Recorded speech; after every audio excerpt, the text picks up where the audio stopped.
Yo, what's up, everybody? Happy Big Wednesday. Welcome to the stream. Hope everyone's doing well. God bless you. All right, let's hop into it. Let me get the headphones on.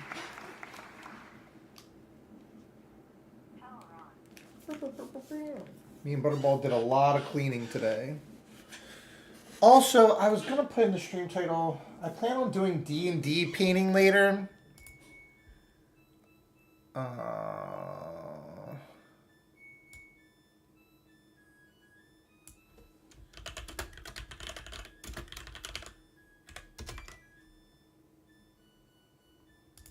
Yeah, I'll put that in the title instead. Give me a moment. Dude, is it doing this crap again? What? I don't know.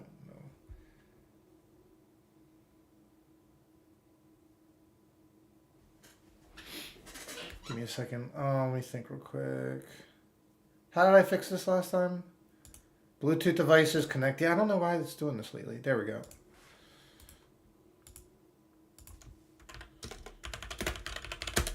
All right, 1 second. Butterball, say hi. You!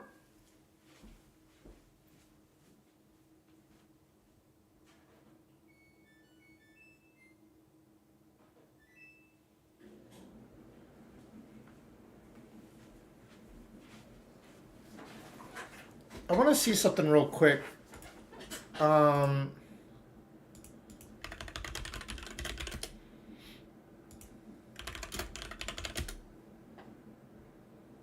Whoa.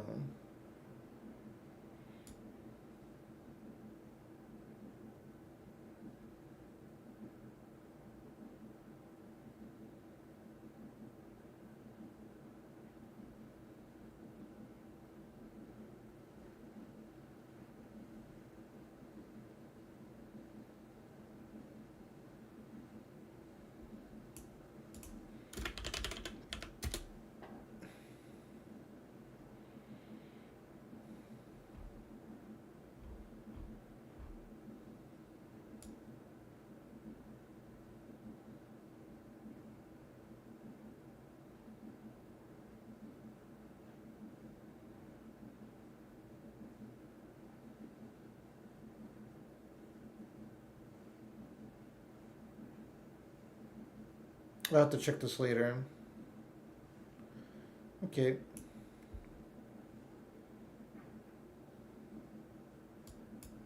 Cool. All right. Check. Let me test the.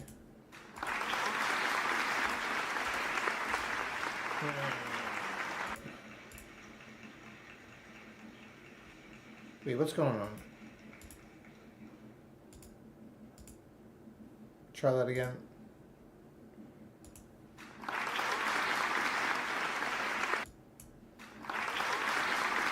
Why? I don't... I'm a little confused. Hold up.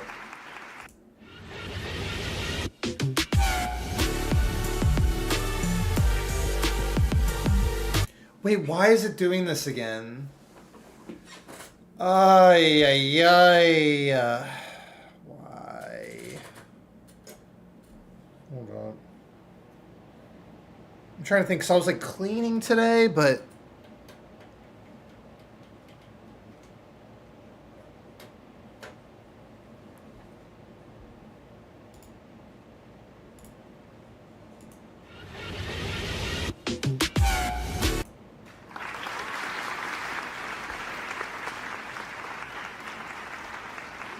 Wait. Oh, man. Why?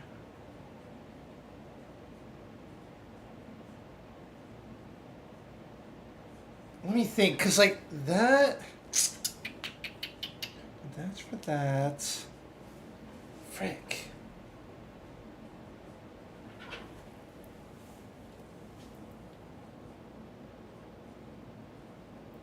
Oh, wasn't there... Wait.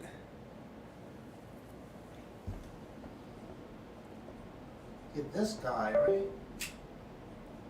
I don't...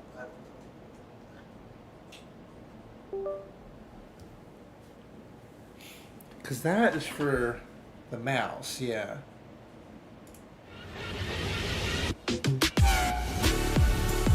Yeah, it's not working.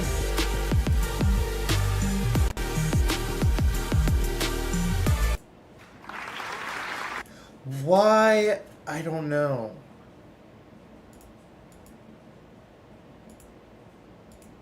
I gotta think real quick. Maybe we're not doing Valorant. Because, yeah, the head... I don't know what's been going on.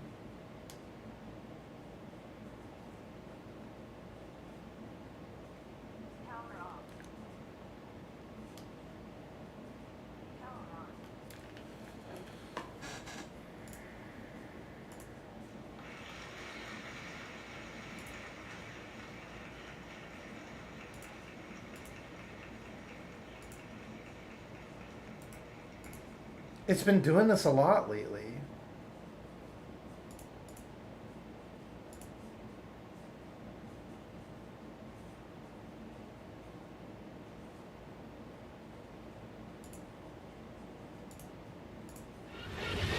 Yeah. I don't know. I don't know. I'm really trying to think. This kind of throws me off.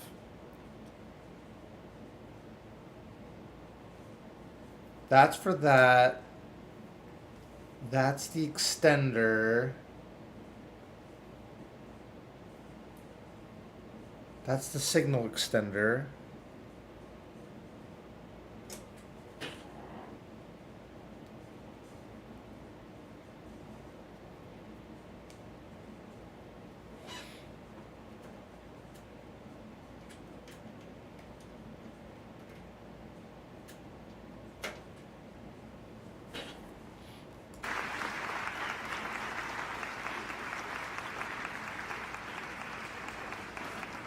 Yeah, I don't know.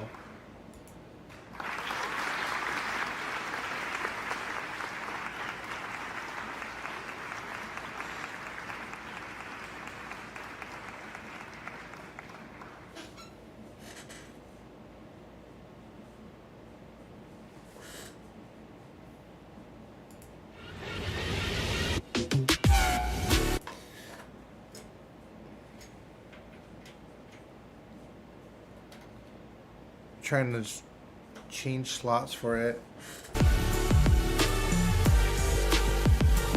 I don't know. This is very frustrating to me. It feels like it's one thing after the other lately with the stream.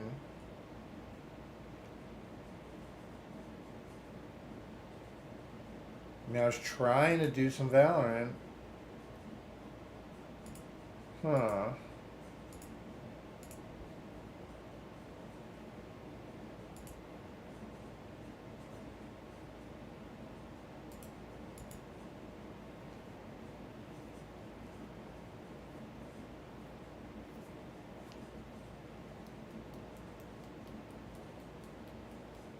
I don't know what.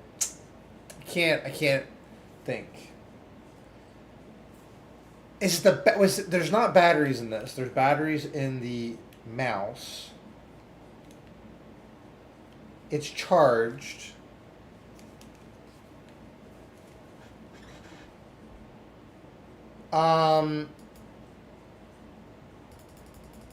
You know, I'm probably just gonna.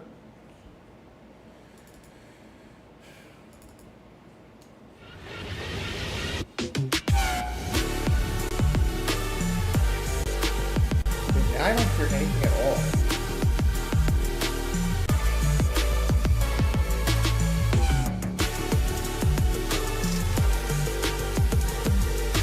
Yeah, it's not. No, it's not. I don't know. I feel like every time I start stream lately, Bluetooth headphones are skipping. Low battery.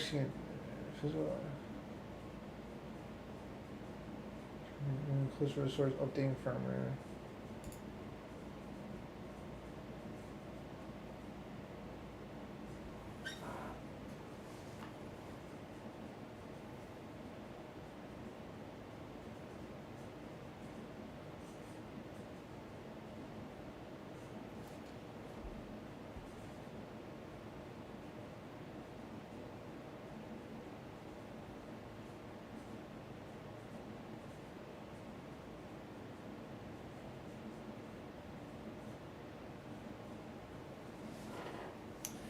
Now I hate. Oh my gosh, I really can't stand when streams go like this. Oh, God.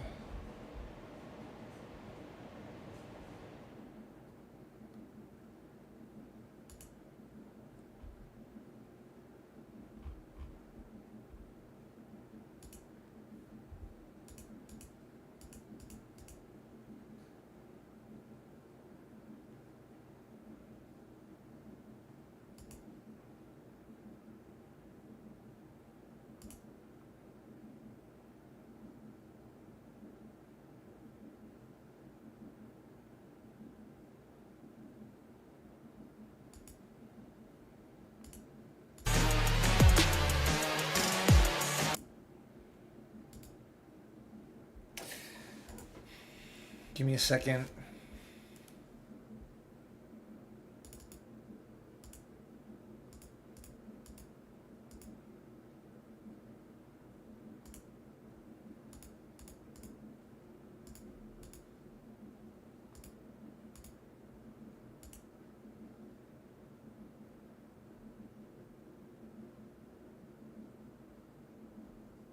I don't know why it keeps doing that too. It keeps re-enabling that.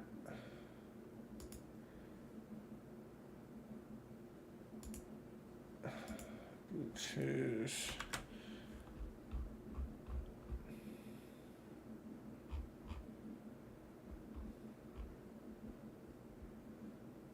All right, is it working now?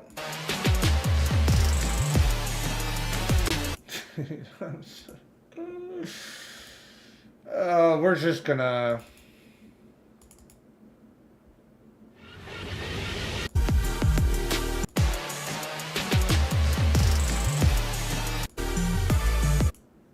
Dude, I don't even know anymore. Turn off other Bluetooth. Move away from Wi-Fi routers. Ensure. Try disabling that.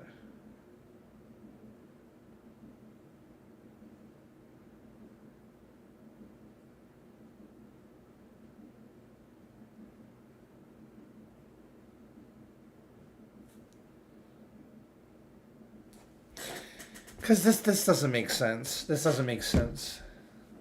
It's not the phone. I bet it's something stupid too. You know what? All right, we're just gonna. I'm gonna figure it out later. Power off. Jeez.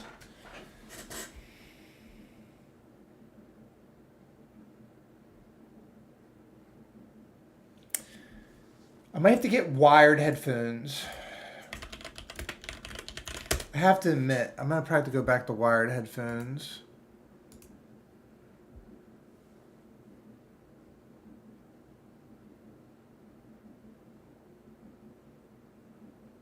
I'm almost tempted to do D&D painting now. It's like, I'm literally tempted to do D&D painting now.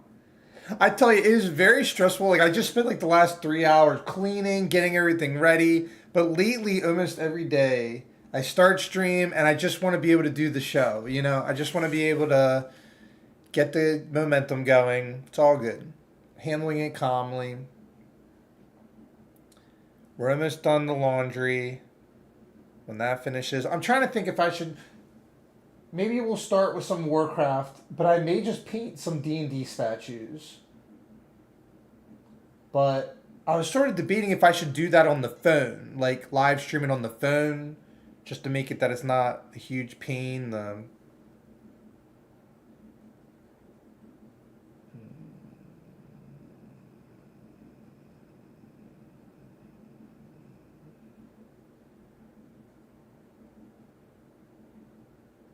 You know what I could do is I'll start with Warcraft, and then during Valorant, maybe I'll do that.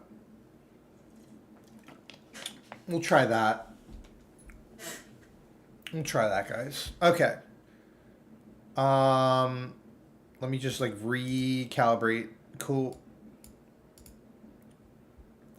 Let me make sure the settings are correct. Speakers. I don't know why. I'm gonna have to figure that out later. Okay. Hopefully everything's good. Hopefully everyone's well. Guys, be sure to smash the like button, please. Please. Please smash the like button. Alright. Let's just do some Warcraft.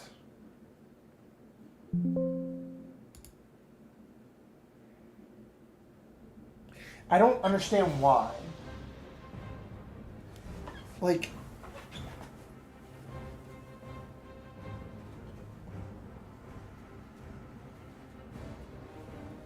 Because, like, I did cleaning today. Like, I vacuumed, I cleaned. I don't know if it's because of the router. I don't know. Let's just try to have some fun, huh? I'm almost thinking about going back to wired headphone. But, like, my other ones are, like, broken.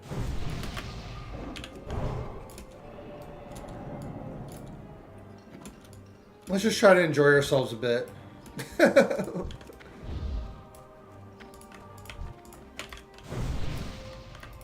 Hey there.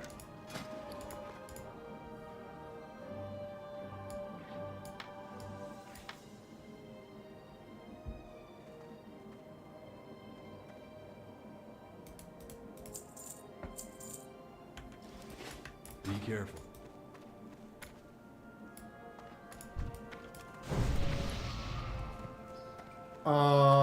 I think we're good.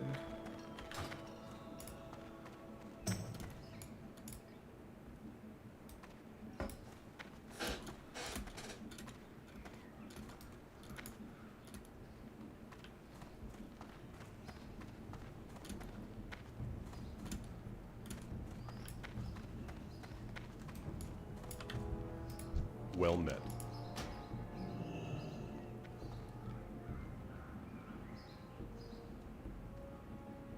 Are we able to go to... Let's just go to Stranglethorn for a bit. With honor.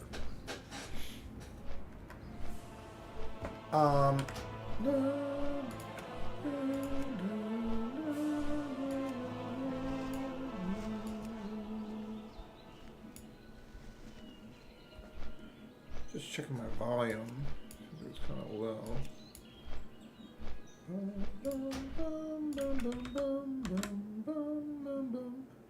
I think we're chilling. Okay. Yo, Moonlight Mage, welcome.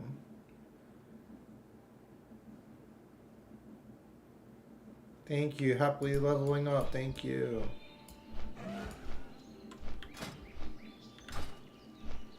Wow, we have half the rest of XP bar has been cruising.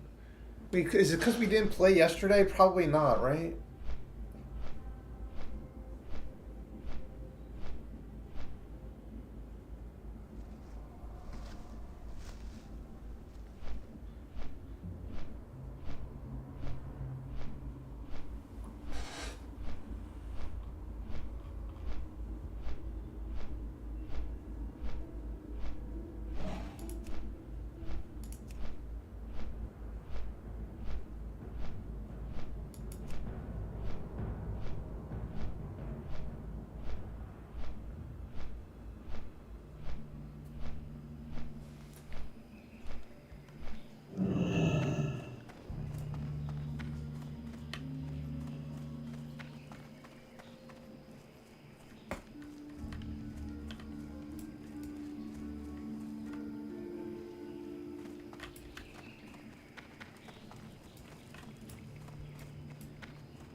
And I'm trying to think, because, like, what did I do yesterday? I mean, Oh, I did. I got the Dark Moon Fair stuff yesterday. That's what I did. And I think I played Celeste.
I'm really confused about the headphones.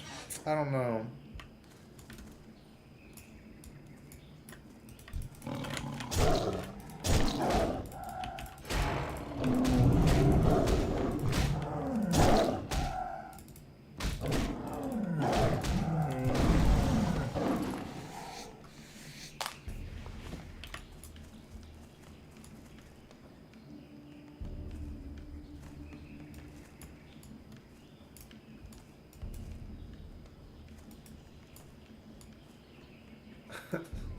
Oh, man.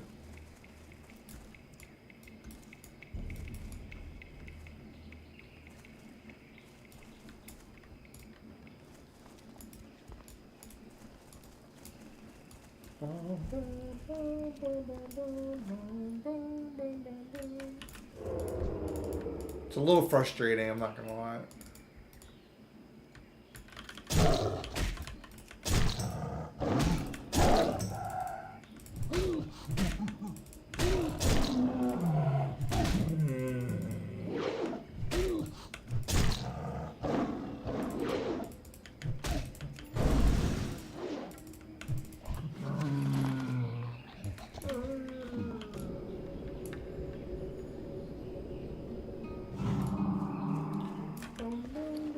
Don't I have some, like... Maybe that was retail. Wait, this is agility. Whatever, use that. Oops. Boom, baby.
Heard a warrior.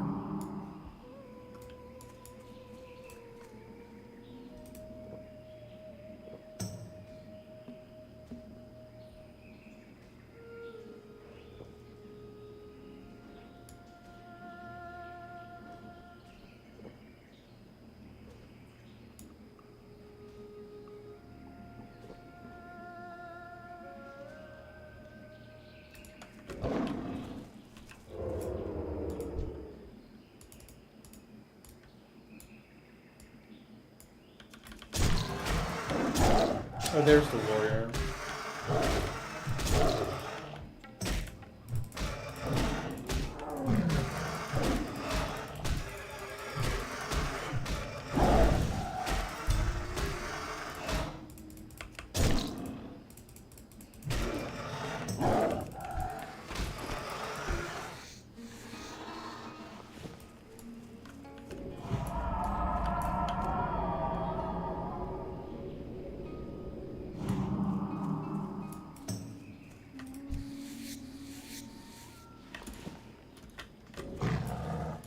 Huh. Yeah, the headphones thing. But I did notice it's like not normally. There has been something going on with the headphones because they don't normally they sync right away. I don't know.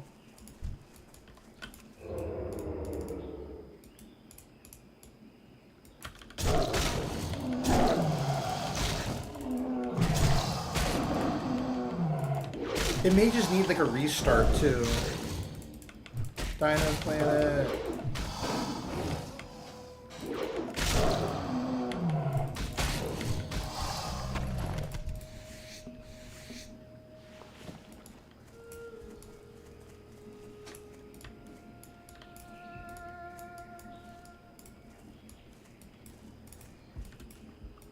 I would maybe you know what I should try my other Bluetooth headphones. Curious how they would work.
Oops, wait, I'm gonna die here.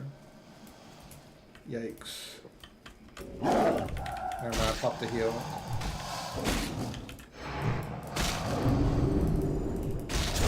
Dude, holy damage.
I am curious, give me a second.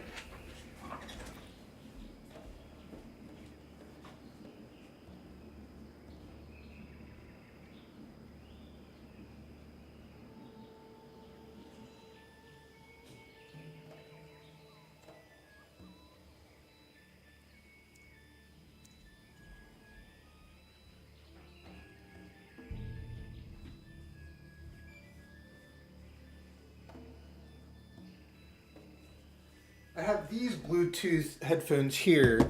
Give me 1 second because also the laundry just finished.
Okie dokie. Let's check these.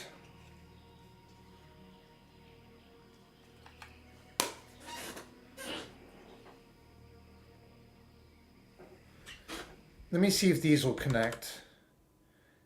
These actually feel nicer too. Oh wait, I hear myself on there. Crap. Hold up. Bluetooth.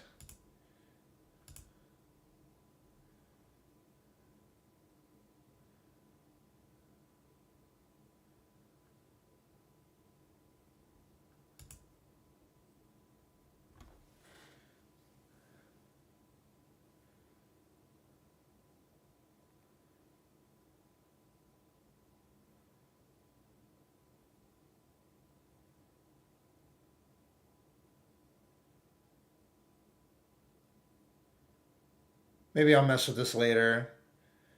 This may be a mess with some. This will be mess with later. It's good thinking though, because the value, whatever. I'll mess with it later. It's synced to my phone right now. Frick. All right, we're good. All right, we're good. We're good. We're good. We're good. We're good. We're good. We're good.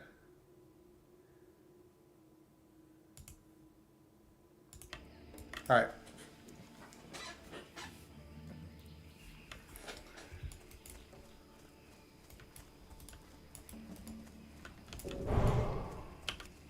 So I have all the laundry done.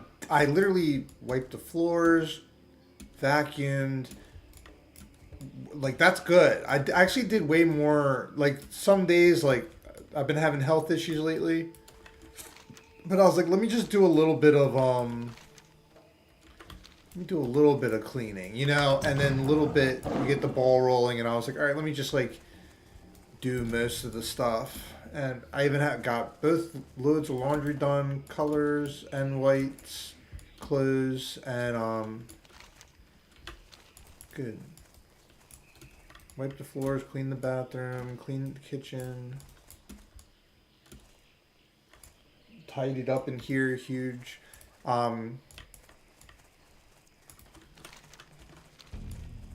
The D&D, yeah, because I wanted to clean up for the D&D painting.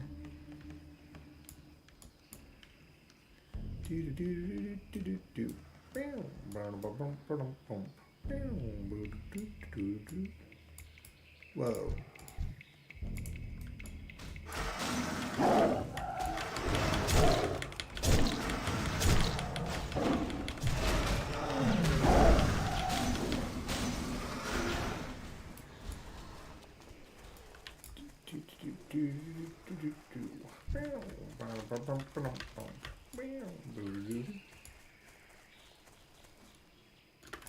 Trying to find. I don't. Okay, hold up. Yeah, I think it's like over here.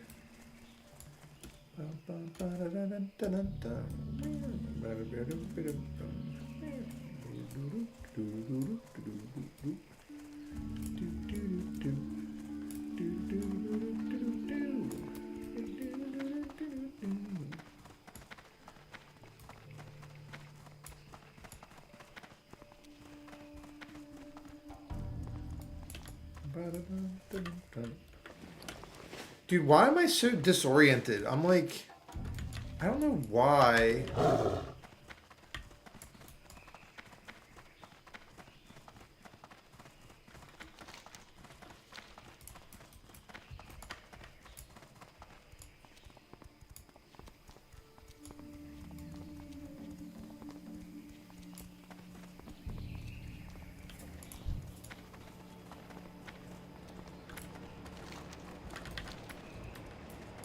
Gotta be over here.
Also clean the mouse real quick.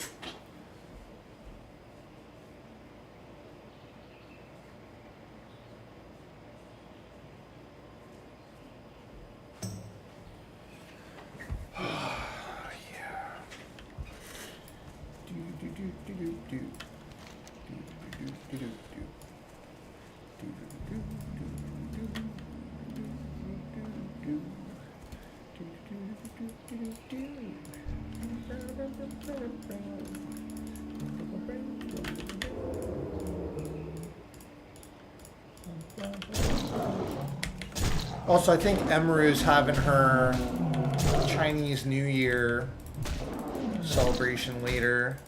I'm not sure how. Might check it out for a little bit, but I don't really care for a lot of the people they have over there. But still hype though, I guess.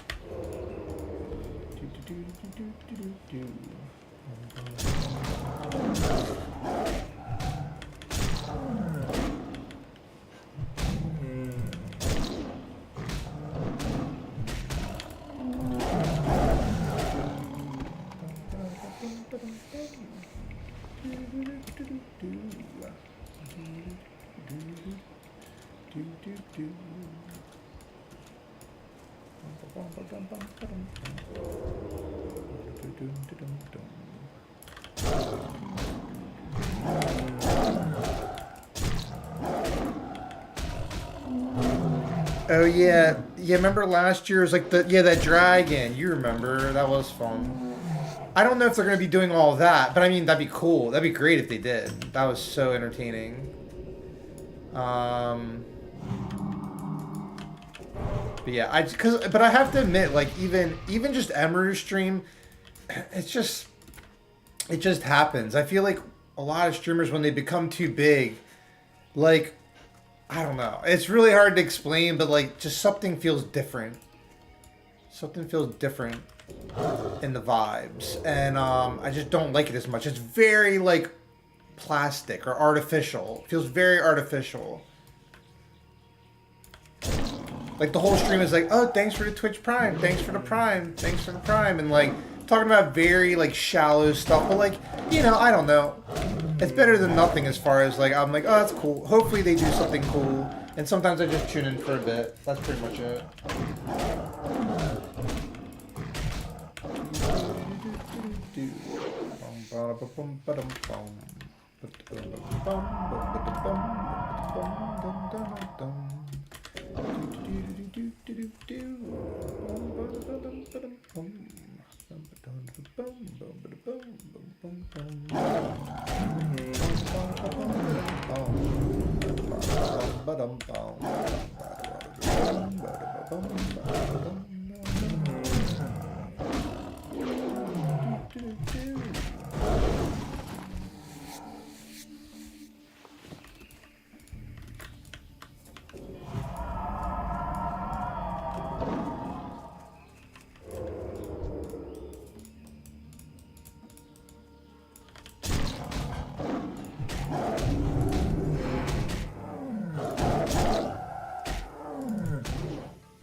Another, well, like, typical, 1 second.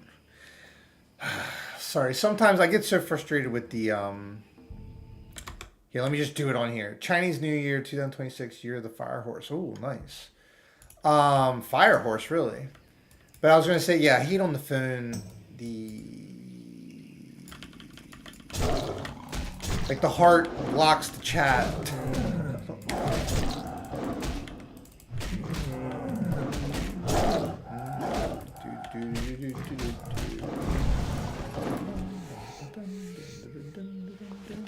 It's all good.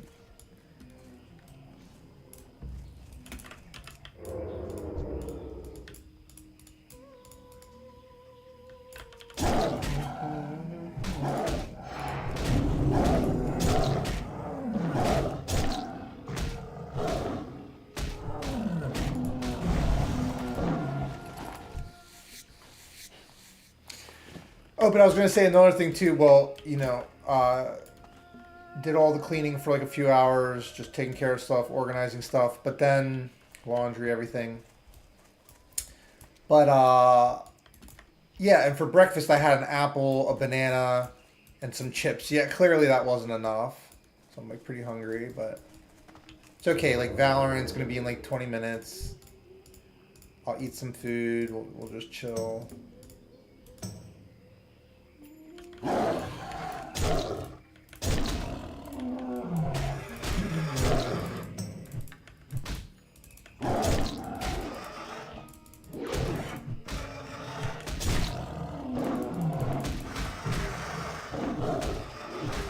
Fire. Oh.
I'm still, yeah, I'm like thinking about the headphones a lot, trying to figure out what the heck is going on with that.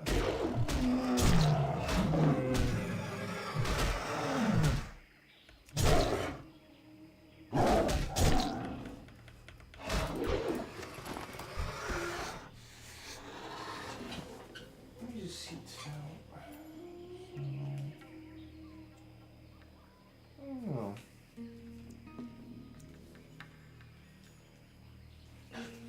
I did charge it the one day. I don't know. It's beyond me. I guess the real test will be if I sync those headphones, those Bluetooth headphones with the computer. Let's see what's going on after that.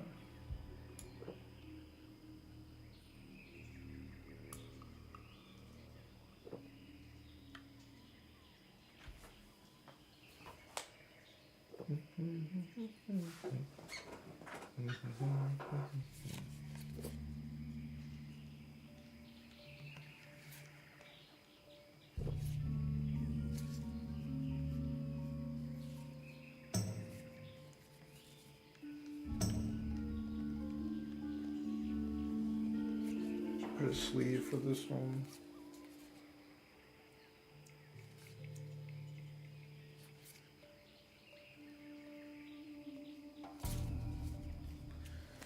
So I could leave these here.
Oh, am I out of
Hey, Pushpa Namaskaram.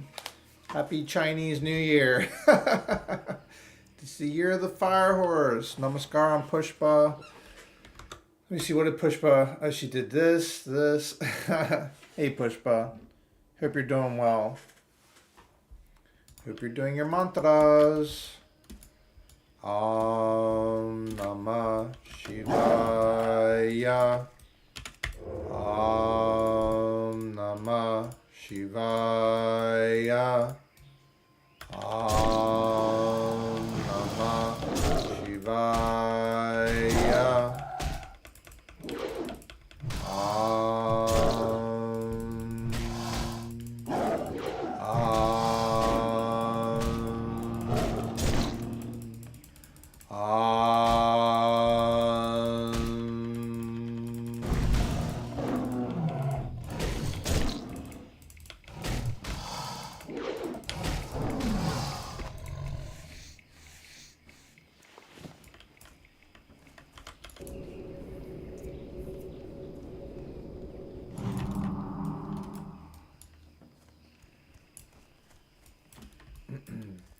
Shiva Shambho Shambho, Shiva Shambho Shambho, Shiva Shambho Shambho, Shiva Shambho, Shiva Shambho Shambho, Shiva Shambho Shambho, Shiva Shambho Shambho. Shiva Shambho, Shiva Shambho Shambho, Shiva Shambho Shambho, Shiva Shambho Shambho, Shiva Shambho, Shiva Shambho Shambho, Shiva Shambho Shambho. Shiva Shambho Shambho, Shiva Shambho, Shiva Shambho Shambho, Shiva Shambho Shambho, Shiva Shambho Shambho, Shiva Shambho, Shiva Shambho Shambho. Shiva Shambho Shambho, Shiva Shambho Shambho, Shiva Shambho.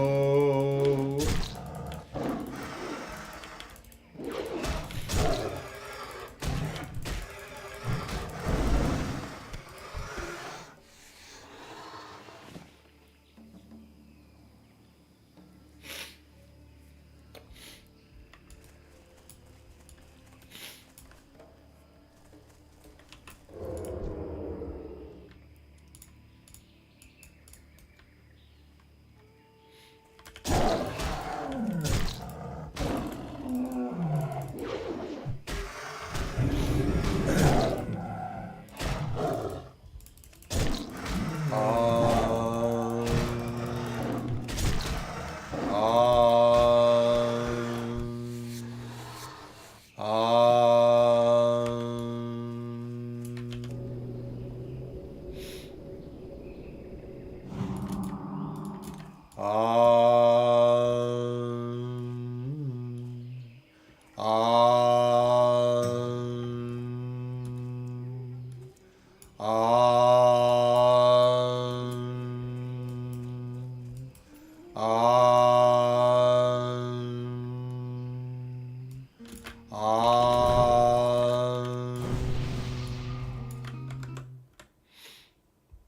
them dinos. Moonlight Mage. You're funny. Roar. I'm a dinosaur.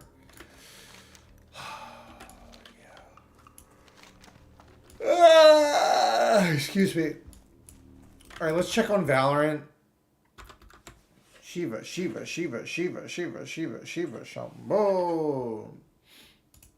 Right. Right. Right.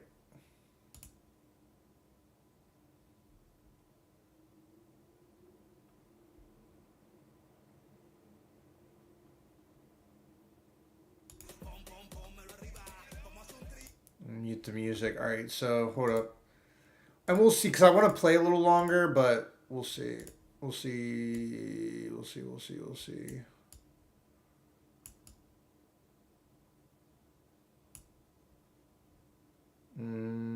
Double roar. Roar. Roar, roar, roar.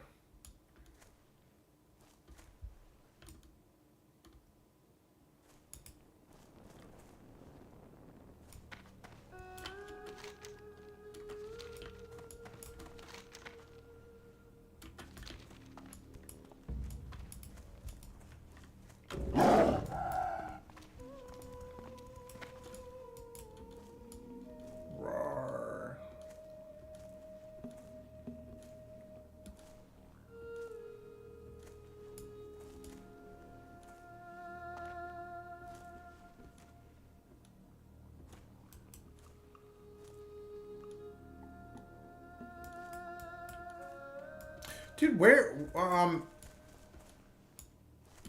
actually a little confused. There are no mobs. Something doesn't seem right. Is the server down? We'll find out, I guess.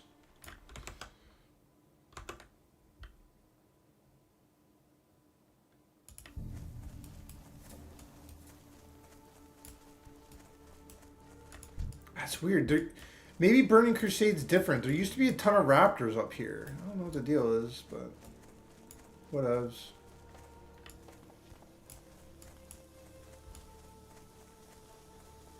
Yeah, it's interesting. They must have changed it for BC. No, there's Raptor.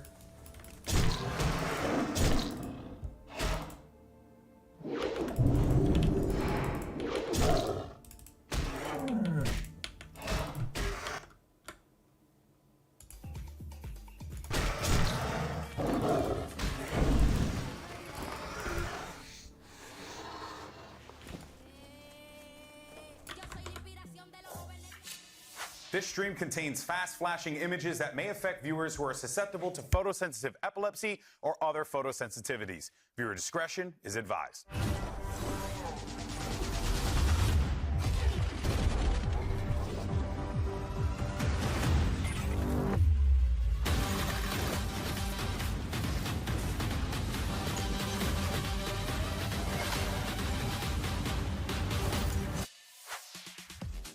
Only 2 playoff spots are still up for grabs. If you win today, you're in. Hello, everyone, and welcome to Day 5 of Master Santiago, coming at you live from Espacio Riesgo in Santiago, Chile, for the final day of the Swiss stage. I'm Golden Boy, the current person yelling at you right now. We're joined by Sideshow, and making her first appearance here in Santiago, Chile, is Mimi. Why did you do that like a wrestling announcement? Mimi is almost as if you haven't been friends with me for all these years. Yeah, it's not shocking given the context. You know. I think, weren't you planning on throwing him through the desk later when he gives a bad take? We don't have to get ahead of ourselves here. It can happen naturally. And also, we can still do chair shots straight to the face. You know, there's plenty of options here, folks. All right, Now look, this week we had 8 teams fighting it out in the Swiss stage. We're now down to our final 2 matches before playoffs. So coming up first today, you're going to be treated to NRG, your defending world champions, going up against Team Liquid. And then it's going to be a Masters Bangkok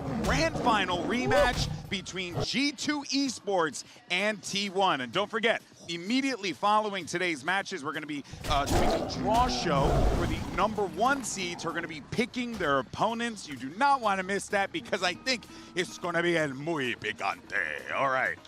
You guys excited for that? Yeah, I'm super excited. I think the teams getting to pick their opponent is such a fun twist, especially when they lose. And with every #1 seed basically being a brand new team, I think it's really cool that they're being put in the position where they have to pick one of the more experienced global teams to face. No, I get it. You're rooting on the downfall of the rookies. Exactly. It's crazy. Yeah, crazy. It's just a crazy thing to do. Coming in day 1. Yeah, Mimi shows up, just be like, I'm just praying for everyone's downfall.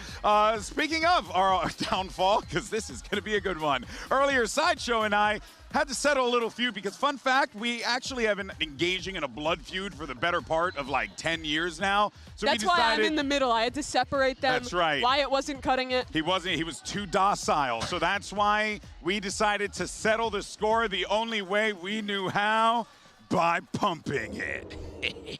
What? Hello everyone, I'm here with GB and Sideshow. It is their time at the Red Bull Pump game. 1v1 situation, but I want to do a little quick interview with them.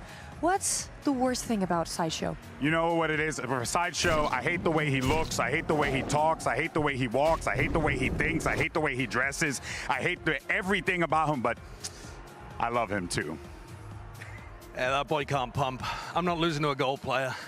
Okay, this is gonna be nice. Let's go, guys. Let's go. Please go ahead. Just get into action. Just let's see who's gonna win this 1v1. 2, 1. Let's go. Let's go. Keep pumping. You can do this. You can do this, GB. Sideshow, just think about all the worst things that he said to you. Just think about beating him. Okay, let's see what's happening. Who's winning? And 1, 2, 3. I am el campeón del mundo! I am the campeón del mundo! Yeah? How does it feel to know that you lost? And by the way, to the kid on Reddit who made that thread, that was for you, amigo. How did it feel to finally lose? Look at my... You're an athletic specimen. I don't think there's any dishonor there in losing to such a peak human male. You know, these 10-inch pythons in me. Yeah. I hope never to see those scenes again. Yeah. I think we should just, actually, if someone doesn't mind, clip it, put it on Reddit so we can keep it forever. All right, folks, that brings us to today's MasterCard You don't have to do what he says. You have to do what I say because I'm the host of the damn show. All right, so we have 2 America's teams that are up for elimination today. Remember yesterday we asked you, do you think the CN teams are going to qualify? And a lot of you got that one right. This is another opportunity for you to make your case. Sound off. Is it going to be 0, 1, or 2 players? Scan those QR codes. And also make sure you get involved in the conversation. VCT, as well as Master Santiago. Use the good stuff. If you don't do so, we send it back. What do you got, Josh, is today the end of the Americas empire? No, it's not. Unfortunately, it continues.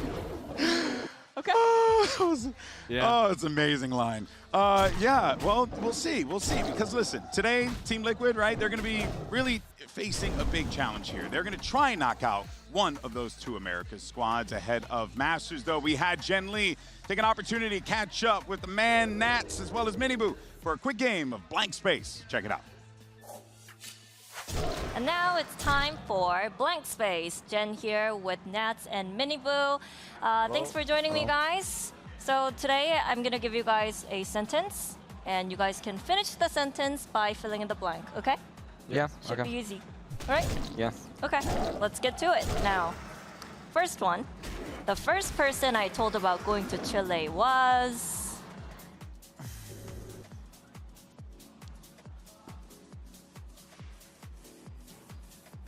You done? Yeah. Let's see. Boo and wife. Okay, makes sense. That's it? Yeah? Yeah, what did she say? Did she say good luck or? She? Yeah. She was happy. That you're going away? Over here, Oh. yeah. But she was happy. She just wanted some time to herself? Okay. What about you, Mini Boo? What did Boo say? I mean, he was in the venue watching, so I mean, he was happy as well. He was proud. Did he give you any advice or, you know, good luck charm? Just good luck and, you know, have fun. Okay. Yeah. And he will be watching, right? Yeah. Your wife will be watching? Of course. I believe. Why yeah? are you even asking? That's good. Okay. All right, that's good to hear. Now, second question. My teammates always make me. I don't know how to write that word in English. How do you write laugh? Is that like this? Look. But it's from with A. Yeah. Sorry. Oh, so it's the same. Okay. I also wanted to say the Let's same. see. But my writing is way worse. Feels like Russian writing though. Laugh. Okay. Yeah. We are laughing so much, I think, in the team. Like It's even for me even too much. Yeah. I didn't laugh that much in my life. I'm not gonna lie. Especially the last weeks, it's just like all we're doing is just laughing. Really? Okay, who's Yeah. the funniest? Who is the funniest? Yeah. I think everyone. We wouldn't be Okay. laughing that much. Oh, Yeah. okay. What about you, Miniboo? Same? I agree. Yeah, like Okay, everyone is just adding up, you know. Okay, good vibes going on, good Yeah. energy. Okay, next one. I think you're gonna like this one. Play round by round, support each other, and just think about.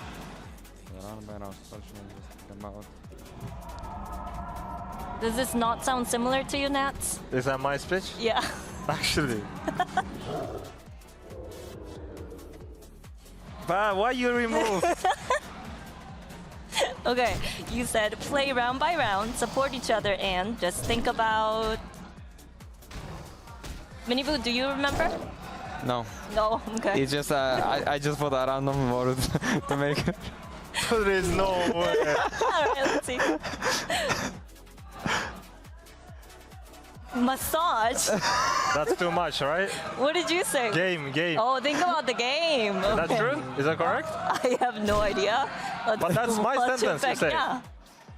What? I mean, so what is? But I forgot, so You forgot? yeah. You just make it right. It's your sentence. Yeah, but that's the thing. That's another proof that I don't create it before. I do it in the moment. Yeah, right. It's not scripted, Yeah, you know. exactly. Very creative, you know. Why massage? I don't know. What? It's like motivation, you know, after the game. What? Just think about massage. Okay. Good for you. Okay, last one. If I win Master Santiago, I will give myself a massage. Nah, that's too much. That's too much. Okay. Wait, that's amazing from you, by the way. Thank Wait, you. this one was. Wait, okay. This one was actually. You actually destroyed him. Okay. Now you have to finish the sentence.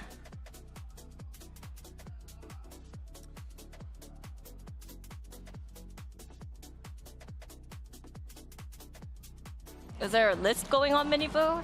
Yeah, he Okay. thinks how to write massage. Which kind of massage? All right, let's see. Holidays or vacation? I don't know. Holidays, okay. Where to? Where? Where, yeah. I don't know. Somewhere where there is a sun. Okay. Chile? Yeah, I might gonna Yeah? say. My wife is not here, so I'm not sure. What did you say? A good Completa. completo? I think it's a Chilean hot dog. Oh, okay. Yes, so I want to try it. So hopefully after the win, I deserve. So I'm gonna try a good completa. All right. Hope you guys get good completa and holidays. I'm more realistic though. He thinks about hot dogs and massage. Okay. That's good. But you know, Massage and food. whatever makes you happy and keeps you high vibe, you know? Okay? Yeah. Hope you guys keep this vibe and this good energy and good luck. Thank you. That was great. That was excellent. All right, well, let's go ahead, jump into our first matchup of the day. We're going to talk about those guys right there in the black and orange. It's NRG, the world champs, just had their global win streak broken by Paper Rex.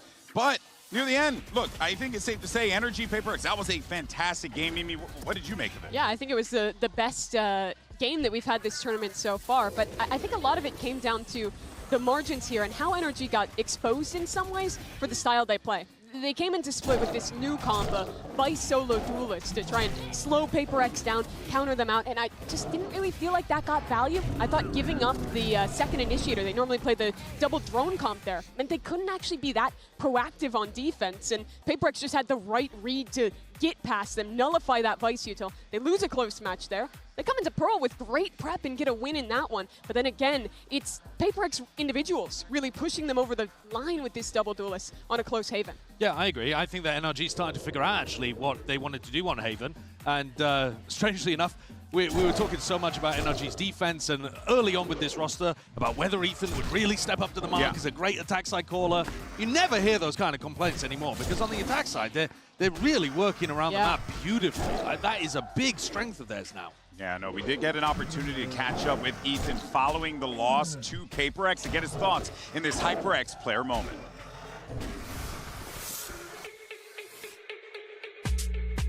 Hey guys, Ethan from NRG. After a close loss versus Paper X, there was a lot that could have gone better for us and a lot of things that we might have got away with. But they're a really hard team to play, so it's definitely stressful. The last round though, I need to rewatch it back, but he must have just found a crazy timing on me at long. I didn't expect it.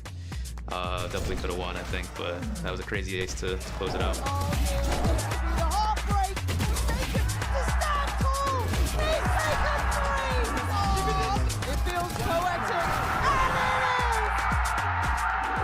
For my birthday day, we were hopefully gonna win the game, so the celebration could be a little better. But honestly, tournament comes first, and we definitely need some rest. We'll practice tomorrow and get ready for our game the following day. Happy birthday to you. Thank you, guys. Hey, look, if there's one team that's set for a bounce back, it's NRG, led by that man right there. And, one of the things that they talked about was how that game had played out in Sideshow. I mean, that was a wild matchup. Mata getting back-to-back aces. Forsaken closing the freaking series with an ace. The second time this year that he's done that, by the way, Forsaken. No, it's ludicrous. I'm excited for this duelist matchup as well because Mata's doing so much on his own, honestly, against, crazy mini-boo later on that we'll talk about. Yeah, most of the field is playing these double duelist comps where you have a Waylay or a Neon whose whole job is just to make space. And then it's so easy for the Yoru to go in, sweep up, farm on the anti-ecos. But this is the one team where all that pressure falls to one guy. And I think if NRG are going to run it back, try and win another trophy, I think Mata has to be playing like the best duelist player in this tournament if they want a chance to be able to pull that off. Oh yeah, most definitely has it in him. I mean, the guy's legacy already is damn near incredible. I mean, starts off. I mean, he was the best duelist in Paris. Exactly, wins a world championship to boot here. But let's go ahead and hear a little bit more from Mata on his thoughts regarding NRG's run here in Santiago. People ask me if I feel a lot of pressure after winning champs, but they have it backwards. We are the pressure. Paris final, Fnatic, America's final, MIBR. Doesn't matter who we play. When we get going, we run this. Nice! You're the best, bro! He's so good, bro! When we were down 3-9 against MIBR, I was just waiting for everybody to wake up. As soon as everyone's energy kind of picked up, it just became very clear to me that there's no way we're losing this game. If I had to describe our team in one word, resilient. The desire to win is eating me alive from the inside. I just want to win so bad. I'm kind of like greedy. Winning Master Santiago would cement our legacy as one of the greatest teams of all time.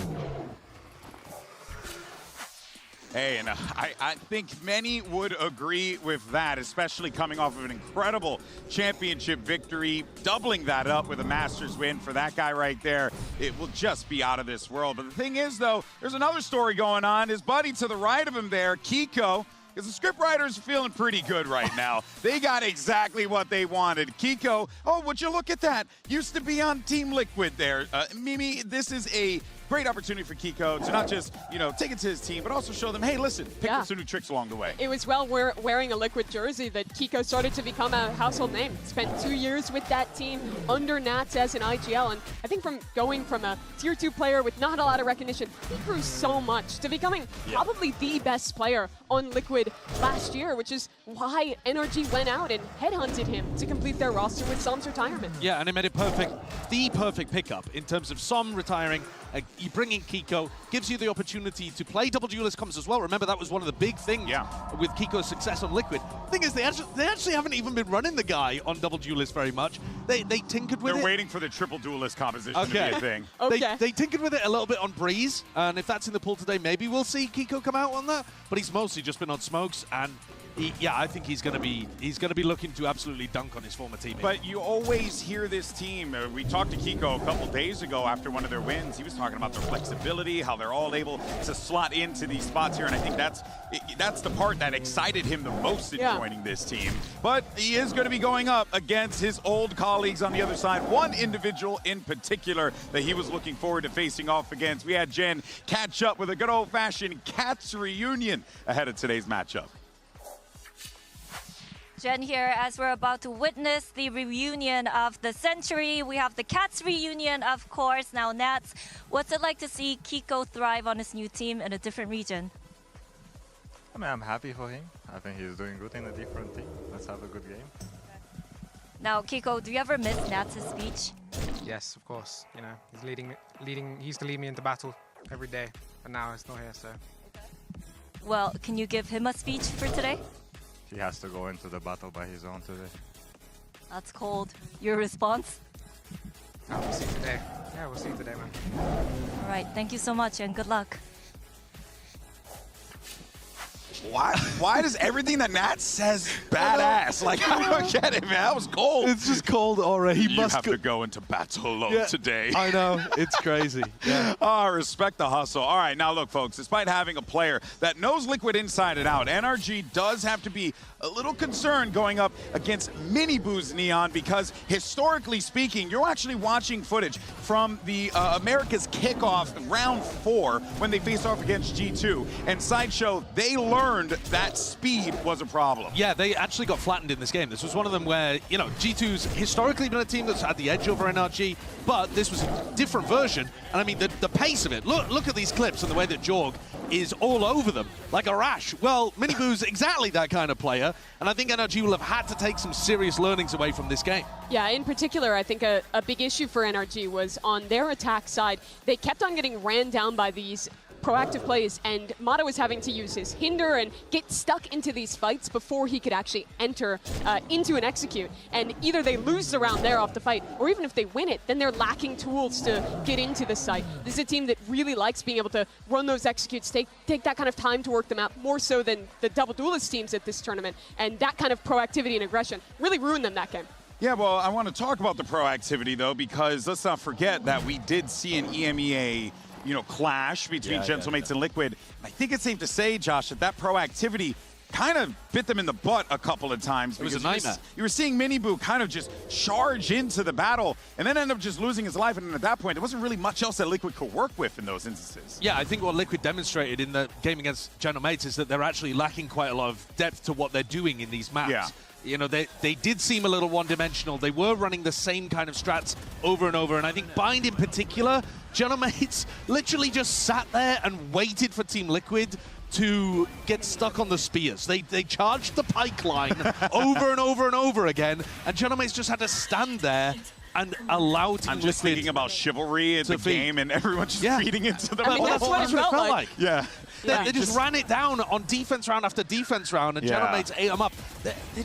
They completely opened up a blueprint of how to handle Liquid. Yeah, it really looked like they lost depth, and I think this is the issues you start to see through if you were watching this Liquid team earlier in their run-up in kickoff when they were struggling early on. The last BO5 they win against Fnatic. They come in with new comps, new ideas. They said they didn't even scrim that before winning that series, and to me it felt like even some of the ideas they were coming in here to Santiago with were also being quickly put together and trying to find a theory that works, but not having the depth behind it. And to me, that really got exposed in this matchup. They've played 15 comps so far this year. That's more than like anyone else. Yeah, that is crazy. That is ludicrous. And I think that just shows you, like, it's a quinceañera of competition. Yeah, they've also played so many matches too. And I think you really saw it with the Harbor composition that they were running as well. The fact that they were running like the same ult rounds every time they wanted to exec with that, and they had good theory on one half of the map, but not on the other. Yeah. You know, like they were running an unusual comp. It's a cool comp. But it's just, how much theory can you really put in when you're being tested like map after map? And you saw the differences between how they were playing it, Mimi, versus how G2 had approached it, and where they decided to slot in the Harbor. It almost felt like in this instance, it was kind of like hey, this thing's got buffed. Let's see what happens with it, and let's roll with it. Yeah, I think the defense side in particular looks pretty one-dimensional for them. They were playing so much retake in that half of the map where they're just completely giving up space and not actually using that new tool that the blind that's now been added to Harbor to actually ever fight or try and anchor on these sites. And in doing so, it was super telegraphed. Mates just kept pounding this B site, playing close as Team Liquid tried to retake, and they got completely cooked in that second half. NRG is one of those teams that you can't do the same thing that you've shown before. They will eat you alive. Their prep is so good. If they know what you're doing, NRG are phenomenally dangerous to go up against. So I think Liquid have got to come out with like new and additional theory, but also they just had like 24 hours to cook it up. So yeah, which is going to be really hard to do. I think NRG also is a team that is very good at adapting on the fly out of a timeout for Bonkar. You look at the first match Liquid played against T1, that team really didn't adapt it at all, I felt like, in that game. That was a huge failure from T1 to deal with a new comp that came out against them. And I just don't see that repeating today against NRG. Yeah, it's going to be a tall task, that's for certain. We were talking about that prep work for NRG. It's part of the reason why they've had so much success, especially this year. But, of course, as we asked you earlier in our MasterCard fan poll, which teams you think are going to survive elimination today? That's tight. That is a close one. But, you know, it is a little bit representative of the situation that we find ourselves in with both of our matches here, because I think a lot of people are looking to saying NRG world champs are looking pretty good. Liquid maybe going to be in a little bit of a struggle bus type situation if they don't adapt in time, whereas G2 and T1, the G1 matchup, who knows what's going to happen there, because both teams are playing phenomenal. I think that one's really tough to call, but also 25% of people thinking both America's teams are going on. Yeah, I know. Those people are mean. I don't know. That's really... I don't know if I buy that. Yeah. You think it's fake? You know what? You don't buy it? Like, I don't buy you don't think those are real people? I'm not saying the poll was rigged. I just personally disagree Dead with internet them. theory. Just saying. Anyway, folks, it's time for our 1v1 showdown in skirmish side select. We got Mata and Kamo, which, this is an exciting one. And both of these players here really looking to give their teammates that edge, but Kamo starting things off nicely here, gets himself one on the board. Kamo was really sharp the last time we saw him in skirmish, actually. He came out with some big uns. I like that, you know, look, this is a new thing that we're doing this year. Sure. But it is a thing that, you know, as we get further and further, I think you're going to start to see people really starting to like lean a bit more into these like critical situations. You need to. It's like the opening scene of Troy is send out your challenger to define who wins the game. I do like the differences in the teams that are like, we're going to send our best mechanical player versus the ones that are like, We're back whatever, make our some coach food. can do it. You guys go warm up and EDG chill out. sent Jenny. Yeah. Yeah. Imi was playing for Cloud9. Yeah. I think every time in Americas he was. This scenario, though, is an interesting one, as we're like, you know, the whole point of skirmish is it gives you a potential advantage in the map feeder. Sure. And NRG's been in a weird spot where they don't want to play Bind or Breeze. Recently in Americas, they were getting rid of Breeze, and then here at Santiago, they've been getting rid of Bind. Those are two best maps for Liquid. So, you know, Camo's put his team in a pretty dominantly good position there in terms of getting a slight edge. It is interesting, though, because the Bind has historically been such a good map for Liquid, but they looked so bad in their last Bind game where it looked like they really didn't have any depth on defense. So I wonder if maybe there's a world where NRG wants to leave that Bind open instead of going to the Breeze, but I think it's kind of a similar strength for Liquid either direction you go there. Mimi, you won't have to wait much longer because we have our maps, picks, and bans. Take it away. I'm just doing things. Yeah. So this is map selection for TL against NRG. TL won the skirmish, so we start choosing to be Team A or Team B. We're choosing Team A. Team A? Yeah. Okay, correct. So Team Liquid, Team A, NRG, Team B. TL starts banning a map. We ban Haven. Haven, a ban for NRG. Ban Bind. Bind, map pick for Team Liquid. We pick Breeze. Breeze. Yes, correct. Side on Breeze for NRG. Defense. Defense. Map pick for NRG. Abyss. Abyss. Side on Abyss for TL. We start attack. Attack. Second set of bans. TL. We have Corrode, Pro, and Split. Yeah. Ban this? We ban Corrode. Corrode. Last ban for NRG, you have Pro and Split. Ban Corrode. Ban what, sorry? What's open? Pearl and Split. Pearl and Split. Ban Split. Split. Okay, so Pearl is the sider. Side on Pearl for TL.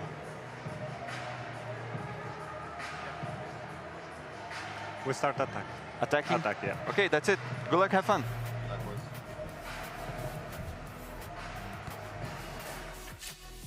Bonkar accidentally revealing more than he intended there by thinking that he was second round banning Corrode, which has historically been an amazing map for NRG.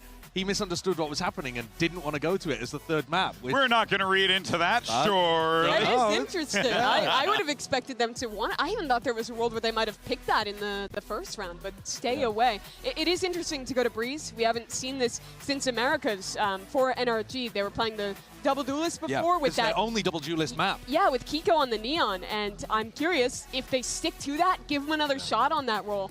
I thought they had some good theory there, but then they got absolutely mashed by MIBR, who, I mean, MIBR are a great team, and they're playing like what you would consider to be the meta comp with the Jet and the Yoru. And also, they're just a great Breeze team. That's probably their best map. But you might get a Neon head-to-head here with Miniboo versus Kiko on the other side, which is that is really strange way to begin this series. Is there any world where they don't do that and keep Kiko on the roles he's been playing predominantly, or do you think it still makes sense to put him on that role? I do think Double Duelist is so good on Breeze. It's probably the map where I think you're giving up the most by not playing it, but I don't think it's impossible to move away. You could also see him not be playing the Neon. Like, he could be playing the Jet, for example, which, you know, it would be a bit like going back in time for the guy, but he was a duelist player before he swapped over to Smokes, and he's been playing quite a lot of both, so I wouldn't be surprised if they've got something hidden. Yeah, I also wouldn't hate to see them play similar to the other maps where they play like the double drone, double initiator comps with like a solo Mata duelist and then like a Astra Viper. I'm fine with that. I sleep if they play that on Breeze. But I think it's fine. And yeah, maybe. Going into it, I didn't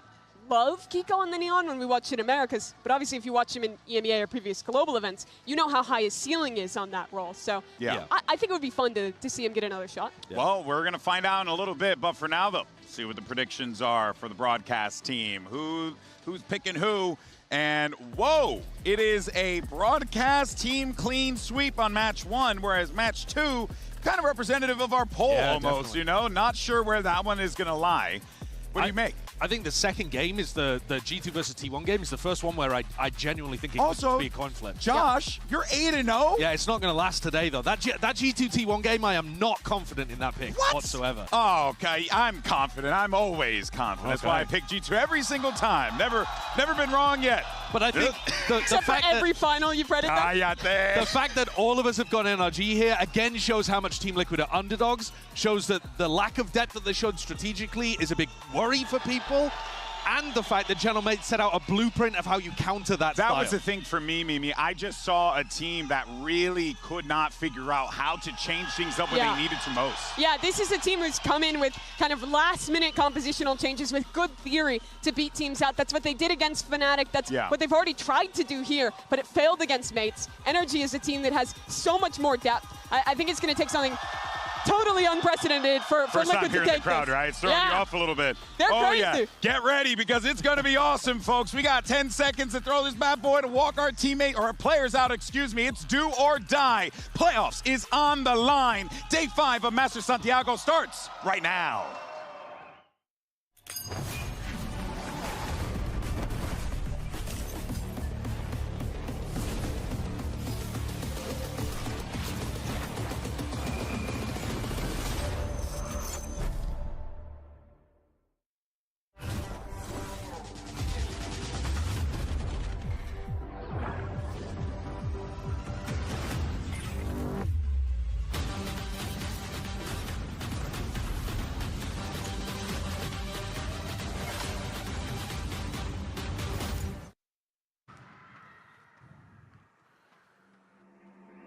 ¡Ruido porque viene!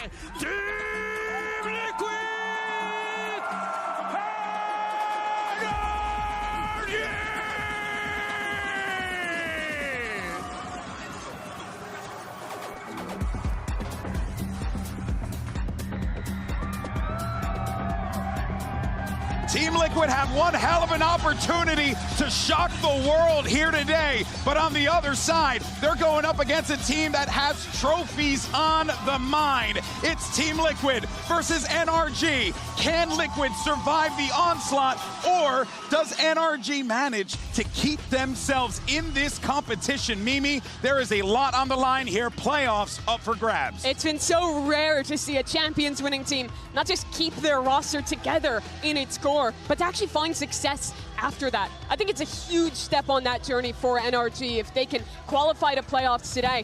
If they don't, create some question marks of legacy that no other champions team has been able to answer.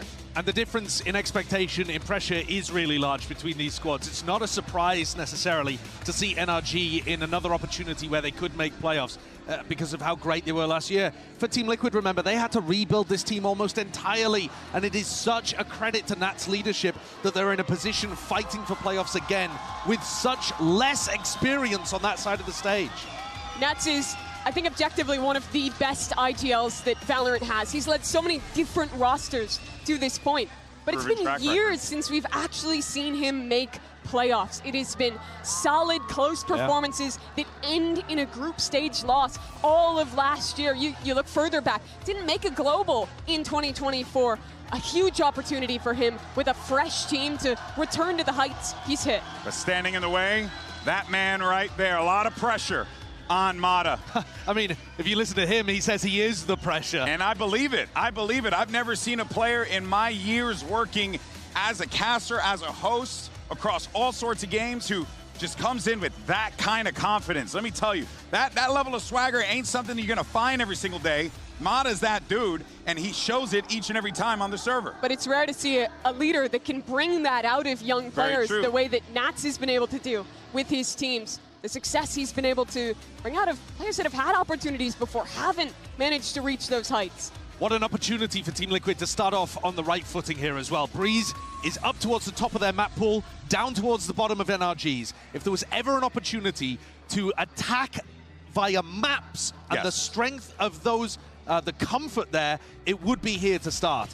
And I don't even know whether we're going to see the same comp that we've seen in the past from NRG. It's just not a map that they've particularly been looking to go This is where towards. it goes to what we were talking about before with NRG when we had Kiko up here. He talked about the flexibility of this team, what they're able to do. I will say that is a real danger zone that, like, Team Liquid could be walking into a potential trap here if they're not careful. Interestingly, though, this is one of the maps, yes, that Team Liquid still play hyper-aggressively, but I think the map itself is more suited to their play style compared to, for example, Bind, which they play super aggro, but it's unconventional. You know, you really are pushing the map to its absolute limits. Breeze, it fits, it works. You can play these fast, really quick retake styles by pushing out on defense and then get really aggro. I think the best thing for Liquid in this run to qualify to this event and in their group stage thus far has been how solid their team fighting is. This map really exemplifies that. Man. Look at the comps. It is a switch up. Kiko returning to that jet for the first time in it feels like a long time. A very long time. It's been a hot minute. And this is Kiko playing the role that he was famed for by stomping EMEA teams for Team Liquid. Dropping 300 ACS. Normally on Raze, admittedly, but his jet is nothing to sniff at. This crowd chanting NRG, they're feeling it, man. And I think they feel like there could be, Mimi, a potential opportunity here for Kiko to show the world why he was that dude on jet. Yeah, starting on defense, too. This is probably the role, the map, the side where you are most set up to have a takeover game. I'm interested to see if he opts. Mata is almost always the opper for this team, but traditionally, jet roll on this map, so damn good for it. Liquid, though, are going to be fast, they're going to be aggressive, and if Kiko isn't prepared, if he doesn't have as much scrim experience playing this kind of stuff, then that could be something he has to adjust to very quickly. Miniboo is going to be all over him. Oh, yeah, and let's not forget, too, Kamo on the rear, just making that space, creating those opportunities on the Yoru. He was pretty damn good in that skirmish matchup. Might bring that aim into this one, and that could be problematic here. You know, this is a squad, Mimi, that really at a moment's notice can give you everything, and you won't even know how to stop them. The individuals are damn good on Liquid. It's stacked against them, but they got the talent. Let's get this elimination match underway. Send it over to your casters for this one. One hell of a game. Here's Pansy and Hypoc. And look, I feel like a filthy turncoat, but seeing Kiko on that roll, I'm so excited for this. NRG just kind of flipping things up here. Mike, where's your mind going? I mean, I'm so excited to see the change as well. Kiko, somebody that we've talked about a lot domestically previously. Here, kind of going against the grain a little bit in terms of the pick, but I absolutely love the switch up here in terms of taking the fight to Liquid, as I said, towards the top of their map pool in terms of top of this new identity they're trying to embrace. Oh, this is a good one. I think both of us backed NRG here, though, but there is a world where Liquid can activate. I think I just need a little bit more of it. Yeah, I mean, to be honest, predictions-wise coming into this, it's awkward to see the performance the other day when they're trying to kind of reinvent themselves, right? The identity. The issue was that the switch-up just never came. Really, for me, it's easy to sit here and say Miniboo needs to do better on some of these aggressive plays, but if that's being called by Nats, actually, somebody needs to call a breather, tell them to slow down and take stock of the situation. Well, let's find out how this looks. Going into the first, it will be Team Liquid on the attack and NRG waiting with 3 on the defending side, top mid. Kiko here. We spotted out, Nats. Try and make progress here as Liquid try and just drift out through main. And Kiko going to open up here. Miniboo down already. Yeah, this is a tough start. And again, I do want to see how Miniboo slots in with that kind of spacing. And Mada's got a ton of space. Very informative too. Again, if you look at where, I don't know if he quite saw it. No. I mean, but he's in such a great position. Now he hears it. However, Camero's checked this. Ooh, and Wayne's the one to land it. All right, a little bit of hope there, kind of removing some of that, I guess, checkmate information, but Nats also was working on that A site, allowing this later rotation. Found space on the other side of Mada, progressing forwards. Nats will be here to greet NRG in mid. Does he get to slip in?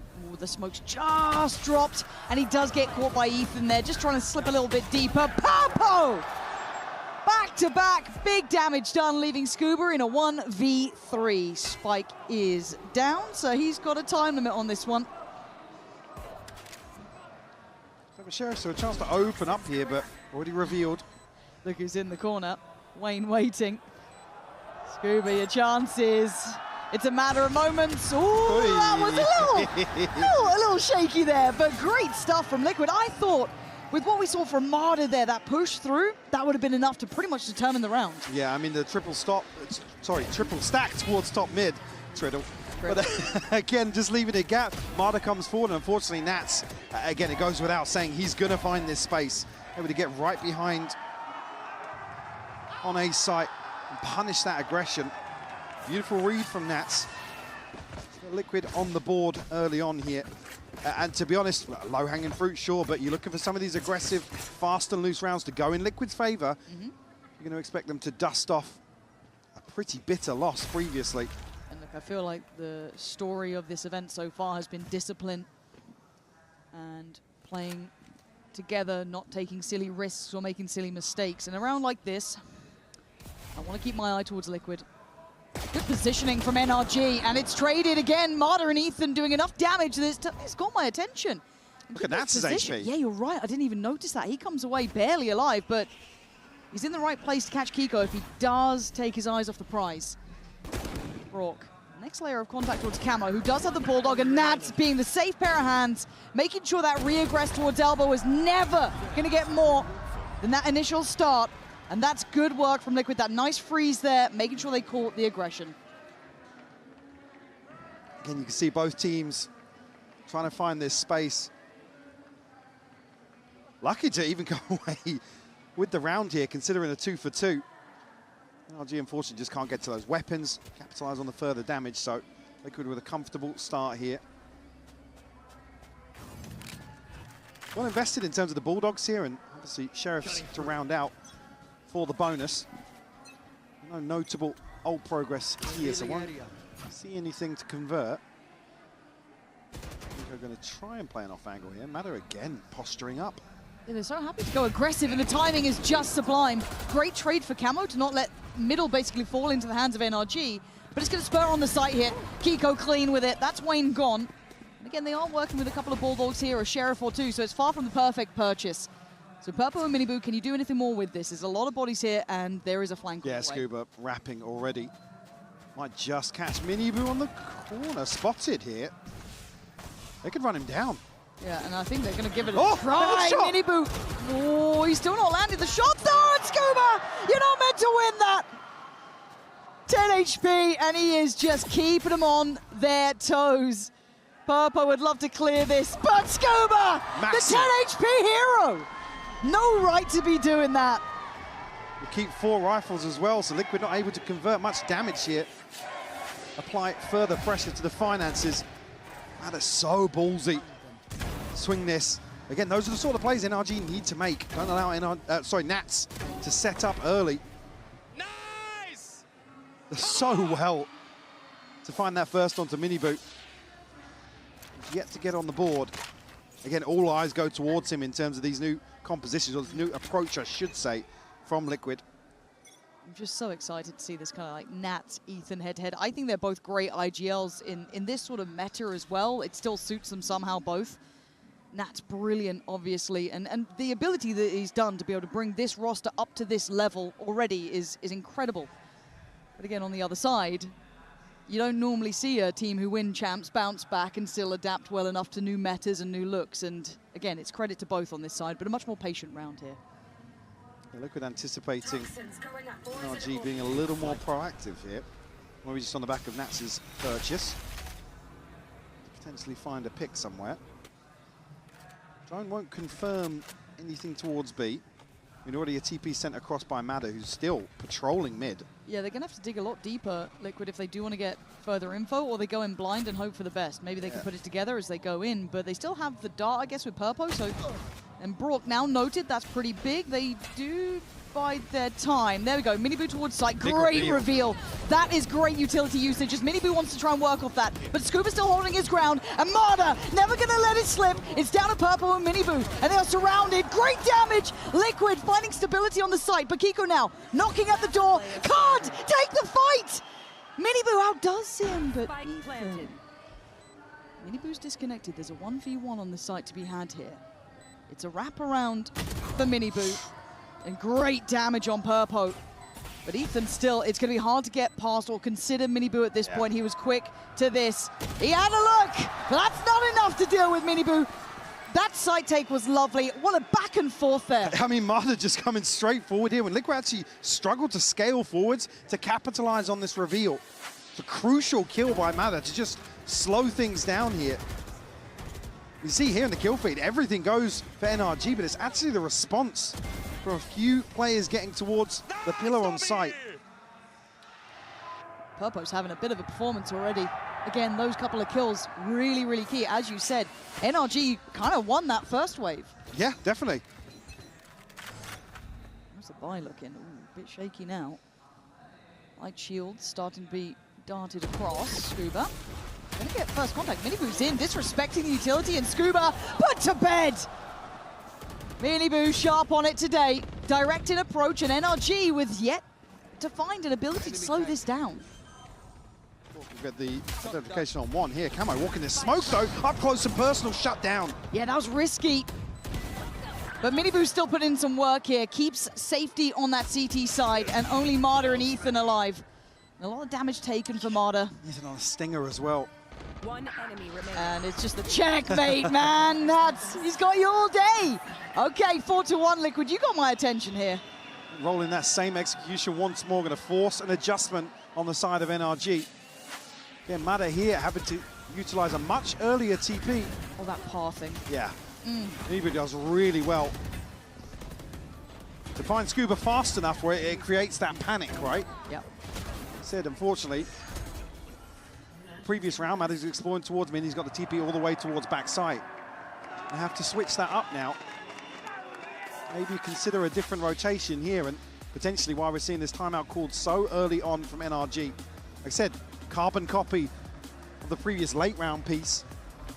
Scuba obviously trying to snake bite down, but doesn't really apply much pressure to Liquid on the way in, so coin-based win condition coming out of this timeout for NRG. Obviously, do some damage here, stop Liquid from building up any sort of momentum and a cushion in terms of the finances, because these first cycle of ults are going to be crucial for Liquid. Speaking of Liquid, we were kind of looking towards that spacing and the ability for Minibu to access these sites, and then who's behind him? Where's that next punch coming from? And I think we're seeing it in the form of Purpo here. I think we're really seeing him, one, set Minibu up very nicely towards his site takes. Good adaptation and kind of that route change from Minibu was lovely. But Purpo's right there. There's no fear to the way he's approaching these sites, putting himself right into the mix. So lovely to see that little combination in play. Purpo's one that, in terms of criticism, he's been very hot and cold, right? But yep, when he's hot. The hot is. Yeah. Oof. He's a scary player. He really is, and he has been for some time. But yeah, when you see it against big boy teams in big boy games, it gets a little bit scary. Now Nat's going to go farming today. At least hope to. 5-play stack towards the A site for NRG. All eggs in one basket. Maybe we'll be wide open here. Liquid still conscious. There's a trap in place. For the wall to come down here. Mudder, I guess we'll get contact early enough that somebody else can swing onto this angle, but I'll argue the range is just going to suit Liquid down to a T.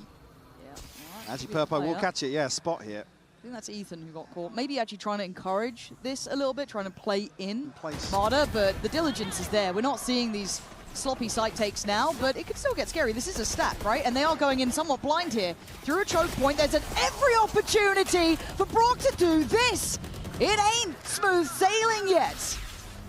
Brock just has Hunter's Fury pop. And that's going to put Camo. Oh, he's alive. Now, how long? Brock's seen, Scuba removed, it's a formality. 3 alive, dangerous, yes, but stability in the end for Liquid. Great freeze call there from Nats to just hold on to what they've got. And Hunter's Fury, unfortunately, has to be diverted towards main. All right, guys, poll is live. Could have really eaten Liquid alive in that choke point. Near the combo. Brock finds the opener and another shock dart to follow through. Liquid didn't invest anything, so they're still going to have a very, very stacked ult cycle here coming into round 7. Yes, there's ults on the other side, but it's a TP for Ethan. Doesn't really net them much. Any support to help with the throne here? Okay, yeah, Ethan's going to remove that. Still going to try and play in Kiko. And they don't like it. They've got the ult on. They don't need to go any further. They can kind of backpedal from this, but Kiko's curiosity will be kept in check for now. Not going to overextend here. And Liquid kind of toying with tempo, taking their time across the map, holding space, not leaving anything to chance. Nobody's shown on the side of NRG towards B either. Brock with a late drone. Can't spot anything here, so Camo going to be able to open up the B site with his ultimate. And last time around, there was no real Hidden spot, Marder. respectability, and Marder gets away with murder. Minibu's gone down. Hunter's Fury from further away, but Marder just in between these players. Dividing and conquering. Camo, though, answering back, and he thought he had stability. It wasn't the case. Still a player on backside. Kiko on rotation. TP's not noted. Ethan, that's going to be the spike. Nats' luck becomes predictable at this point. Can he do anything else with it? Looking at Brock's 20 position, seconds. I think they already know it. And that spike just feels like a mile away. Maybe a chance to remove a weapon here. Kiko popped his blades as well, but they've already finished. NRG just tucked in now. That's unfortunately out of options and out of time. Kiko even posted up on this. Just gave it up. Okay, round will fizzle out there, but again, that took a lot of good positioning and right timing from Marder, it felt like. Unfortunately, Camo just not checking. Kiko pop his ult by accident? I think he popped it earlier on in the round. I'm fairly sure. I think maybe just the right click at the end to throw him out, but... Will you ever go with the team? I said it became predictable. Yeah. Damn, all right. Oh, he's singing rounds like that. It's just like, yeah, okay, he's a million miles away, but others, he's able to just... Oh, he's essential. Ooh, playing ahead here, Marder again.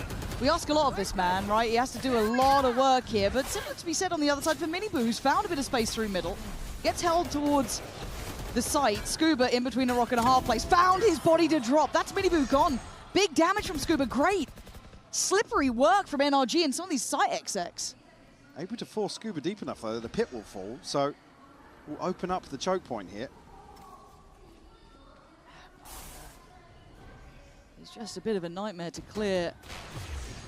He doesn't like the unknown. It's going to allow Nats to play in, though. He's got a bit of a window of chance, but with the pre-fire on the corner, it's going to draw the eyes instantly. It's on the main pack of players, but look who's behind them, and look who's to the side. Brock takes away Wayne. Spike Plant can't be defended. NRG just smothering the site. Much better read of the situation here. NRG able to get a couple of freebies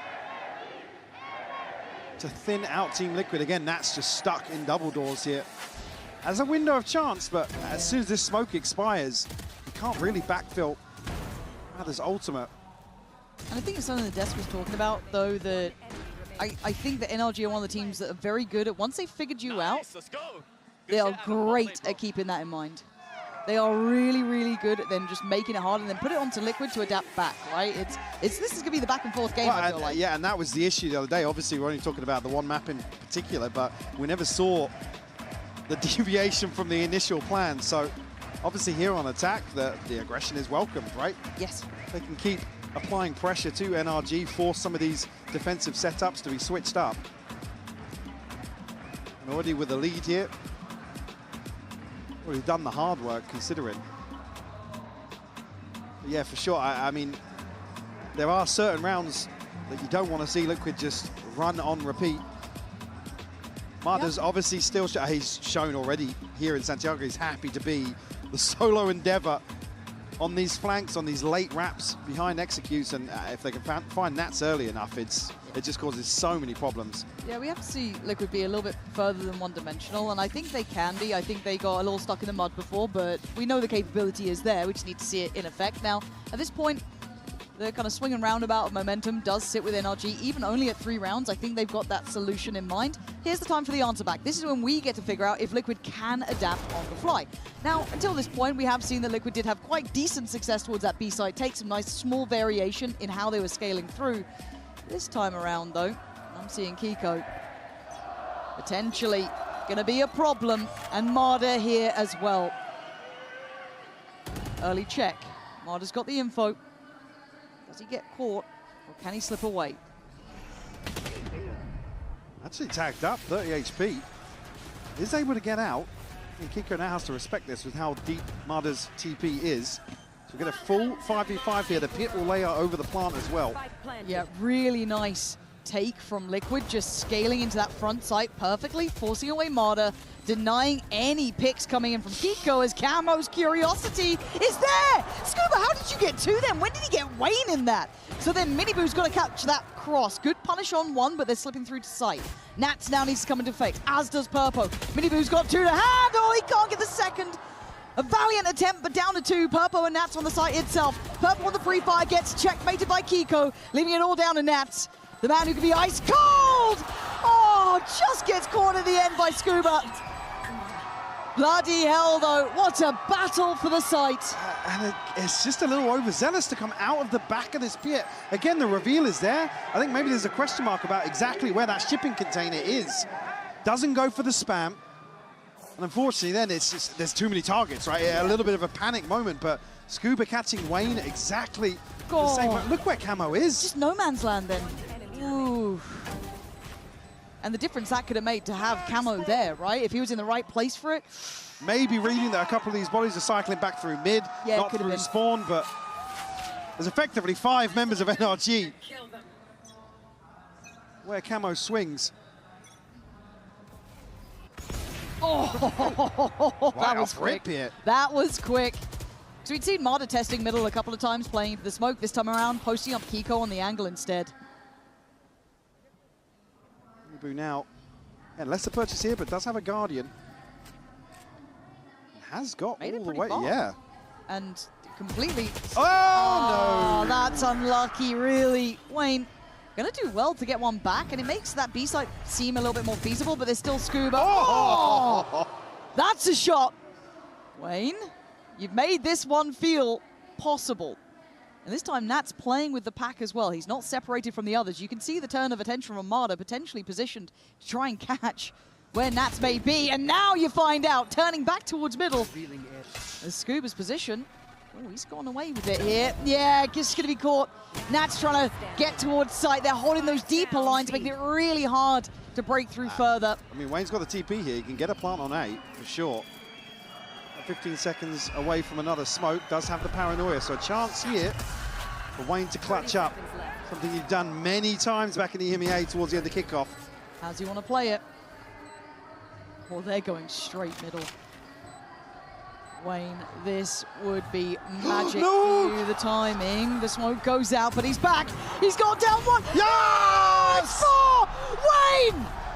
Gorgeous work in the clutch, finding both players, starting this round and ending it. Fantastic work from him. Almost becoming a trademark in the clutch. The trade here from Mini Boot. Finds the kill onto Brock as well. And the spacing here, I don't think NRG expected him to be so deep towards double doors. Massive clutch for Wayne.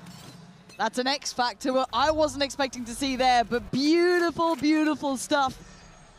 And NRG's reaction is to go for a walk. So they're going to try and get elbow control while Liquid eye up the site itself. How far does Kiko go? There are players watching this. Far enough. Okay, Purpo very diligent, but Miniboo's been let off the leash. There's two players to fall. Yeah, he's starting to feel that rhythm now. Have a ton of space to move into. Two freebies here, and Liquid now to take the side. Kiko nearly catching wind of somebody. Will find camo. Yeah, that was quick. That was quick. But does it change the outcome now? Gonna note Miniboo and potentially one on the site. So they've got great information. They found 3 players from this. But to try and pry them out of these positions is certainly not easy. And Ethan's a little bit further away. Maybe that paranoia about Nats is still there. Nats is in his own buy phase. Still just waiting. Again, that's what's slowing down this retake here for NRG. A great time buy-up. You kind of have to respect it, right? You got to keep it in mind. But Miniboo's gone down. Ethan gonna find another. It's Wayne again! Back-to-back impact now for the man, leaving Kiko to try and get these last 2 players, but Nats kind of seals this deal. And Wayne looking to punish on the way out. Kiko, you don't get to keep it. Brilliant stuff there from Liquid, stabilizing in the post plant. Back-to-back rounds, as you said, from Wayne. Liquid starting to build a little bit of momentum. NRG try exploring the map, and again, it's just a little bit of space for Miniboo to find. Unfortunately, they can't catch. What? It's nice. It is nice. Super talented individual, and a really slow start to kickoff with, again, questions around the move. Of course. Coming in basically a match later, but became so clutch towards the end of kickoff. Continuing that form. Pit outside A once more for NRG.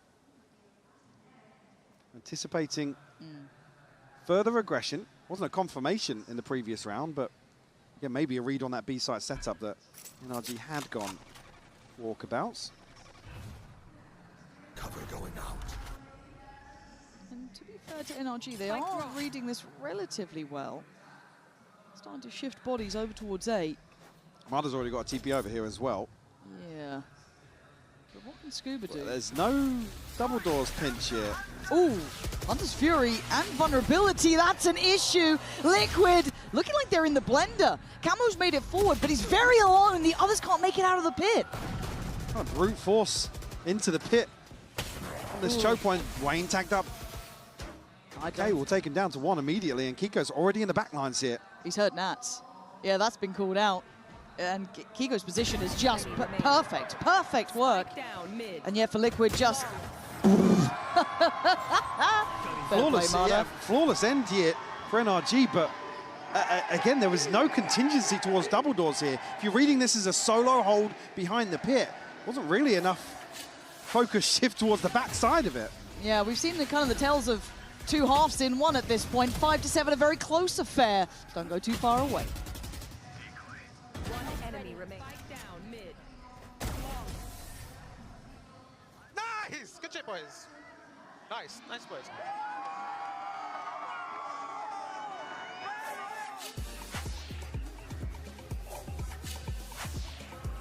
can I help you, sir? Here's the bill from the dealership where I got my car, and I'd like you to beat it with a better deal on one of these fine cars. Not how it works. Guess you're not as cool as Verizon. Bring in your AT&T or T-Mobile bill for a better deal today.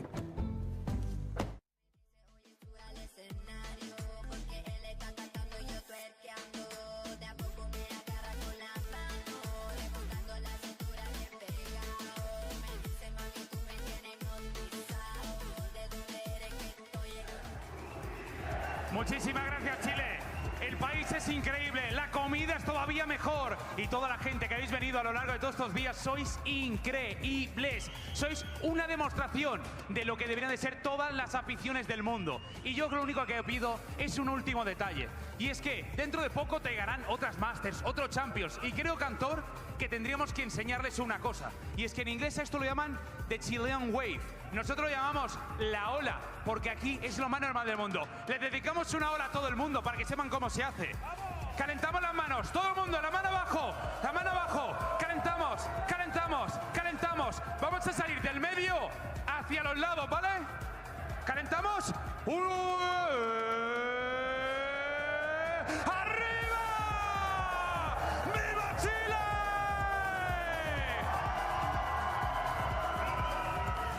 Can't help but to love this crowd, man. So much energy here. At 5-7. They're in for a good game today, and they are certainly up for it. Liquid are in the lead, Mike. NRG, though, felt like they never quite fell out of the fight, though.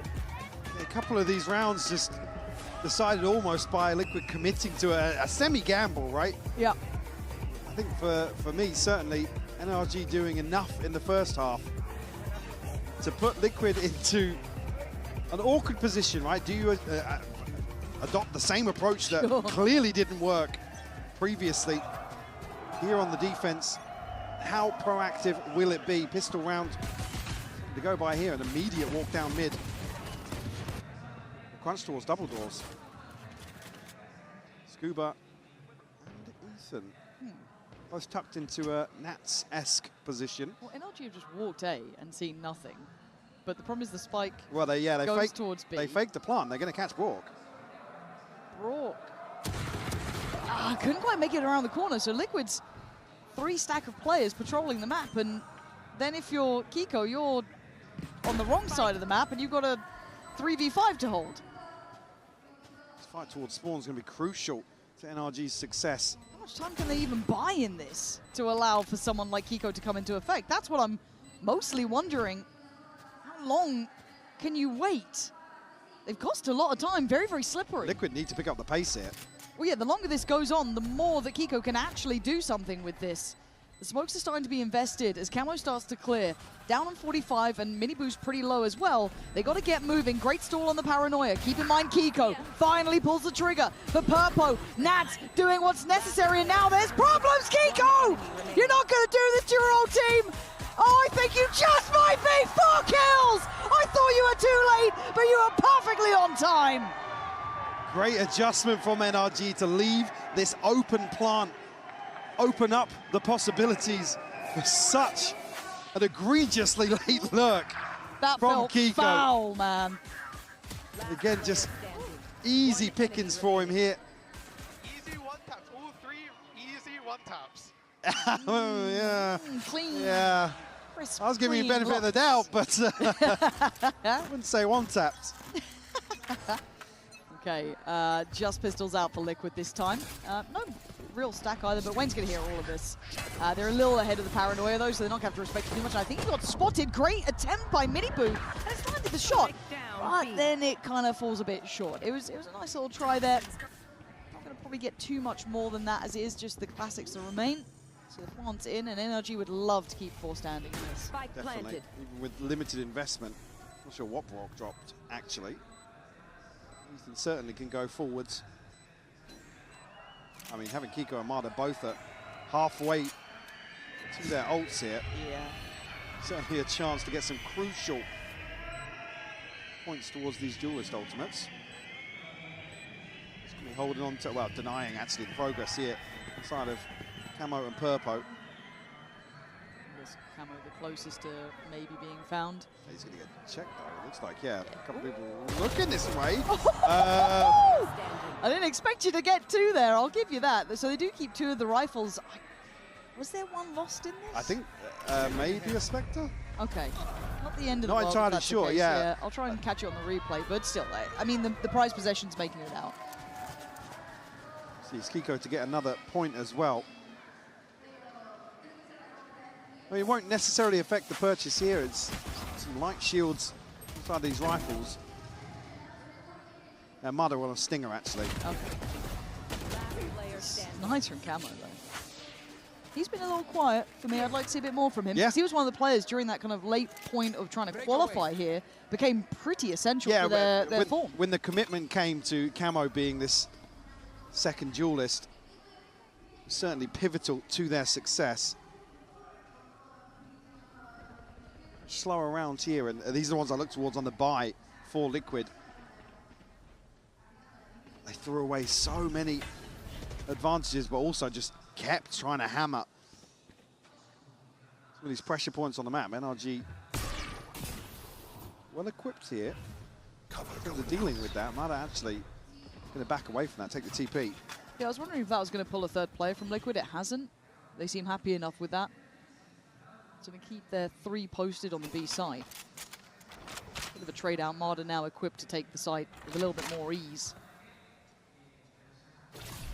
What's the hold going to look like? Because we saw that, to be fair, NRG was struggling to deny the springboard in. Kiko's there, going to immediately remove Miniboo, but a great bit of damage back from that! 3 kills, you surely could not get any more. He has put in a shift this round, finding just that point to play from. And Kiko is on turret duty, defend and deny. He can't do it. Wayne's given them a chance here. What a catch from Wayne. It's just Scuba now. Wayne down to 13 HP, but there's a 1v2 for him. Open plant looking to wrap back behind Liquid here. Purpo, just a glance back.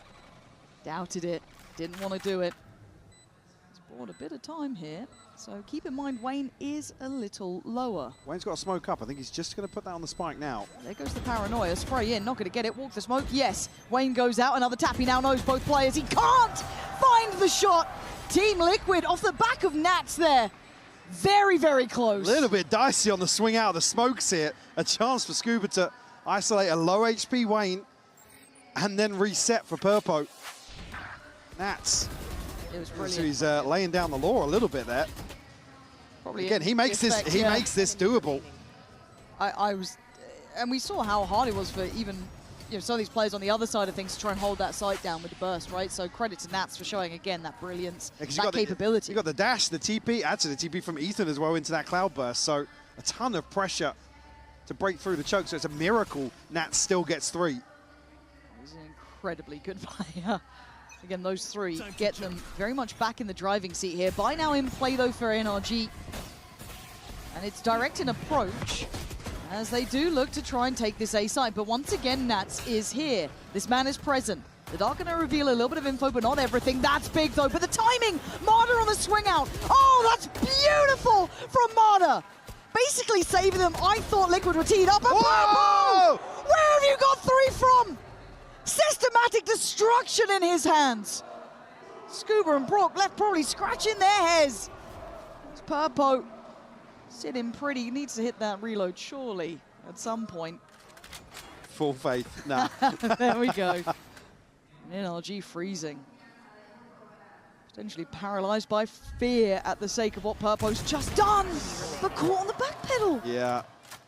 Really looking for Liquid to reset. It looked like Wayne was halfway out of the site here. Towards a rotation. Orb will go up here. Wayne, can he catch? Oh, he's so close now. He's got a really good idea, but the timing. Oh my God. He was waiting. Scuba. How are you checking that? You're a lucky boy. Slipping through. A little bit of a delay there as well on the kill, but Scuba with a fantastic catch. I just got to see Purpo's shots again. Because it felt like with that Dark coming in, but then Marder bailing them out, but then Purpo answers right back. This is unbelievable. Look at these coming in here. Beautiful stuff. Yes! That's not my teammate. There's an intruder. Okay, well, the ults that we were talking about are now in play, right? Kiko's got his, Marta's got his. On the other side, Purpo's managed to get theirs early, but they don't really have the buy behind it. He's got a Vandal. That's it. Quick glance out to mid. Nothing spotted here, but Liquid's still going to try and make a little bit of pressure for Purpo to shine on this hero rifle. No chance of Minivu potentially getting his ultimate here. Actually catching the paranoia. It's a big piece of info. The Liquid were about to descend on A main. Cross-map dart going to come through. Supportive smoke here from Wayne. Going to allow Nats a little window. Ooh, I like that. So patient, but look where NRG are going, man. Great calling from Ethan there, just being really, really heads up about it all. And it's a quick rotation from Team Liquid. They're not completely out of this one, but again, super slippery work. Great catch on the rotation. That's actually here very early on. Yeah, they've made it here no sound exceptionally cue. quick, so might be in a little bit of trouble for Kiko there. Yeah, he is. Going to be punished by Nats. Going to need to see a bit more to get my attention in this round, as NRG should, if they don't go walking into smokes or not checking their corners. Nats is still doing damage. Yeah, I'm paying attention. Still a rifle here for Purpo. Yeah, I'm paying attention. I'm very much paying attention, because suddenly we're in a 1v3 that should never have been. And Liquid have made something out of nothing, and Braun can't do anything about it. They're close, but they've got it. I mean, Just Liquid. spirals out of control. It wasn't, so apologies, it wasn't Purpo's camo. They picked up the hero rifle. Is able to seal the deal on this Thrifty. And Kiko just caught on the cloudburst. And again, just drawing the eyes that bait and switch in several different positions here. That's how we play the game, okay? Amazing nothing. I mean, Wayne, to me, on a Sheriff is kind of filthy. Look at this ult cycle for Liquid as well. Where's all that come from? Yeah, I felt like before it was literally just the two Yeah, a for couple NRG. were like 3 or 4 away, and now very well stacked. Oh, this is sick. If we're getting this quality game between the two, I'm all aboard. Great calling, great approaches, ults on either side. But look at the surround here. This is not comfortable for NRG, so they want some safety. They want to carve a path. Ults back and forth. A little bit of chip, but not enough to write home about. Purpo sending his... Actually... Friendly fire. Yeah, that's a little rough for That's down to Nats. 18 HP. And ooh, Camo, that had to have been quick from his side of things. So a 4v4 post plant. Kiko's got his ult out. They're trying to find some security, at least towards A main, but Camo's been clean with these. Oh, what did I say? Oh, I've lied, but it's fine. Liquid still just going to be clearing house here. Camo is on it. Made up for it in the end. After a little bit of a messy start, Liquid have the read. Yep, double digits now. A wide open sight for NRG, but again, not able to find a kill because Liquid are trying to capitalize on the back of Camo's ultimate. Yeah, beautiful here to catch Scuba. Not so much here, but as you said, made up for it with his flash. All good. It's huge from Liquid. NRG in a really weird spot now because if I'm not mistaken, it wasn't a great buy in the previous. I don't think so. I really don't think so. I'm pretty sure there was a Sheriff in play, some other bits and bobs. It was certainly lacking in certain areas, but it feels like they've hit a brick wall, right? They're getting these plants, but the calling from Nats has been just sublime. He's been absolutely on point. Absolutely has, and coming into this now, it's going to be pretty awkward in terms of the coin-based win condition for NRG. Not going to be able to scrape together much. Kiko's ultimate obviously not going to be able to offset this now. Scuba just one away from the pit, something you can maybe capitalize on unless they purchase, but you don't want to rip this out. Full 5v5 to try and cement a sight hold.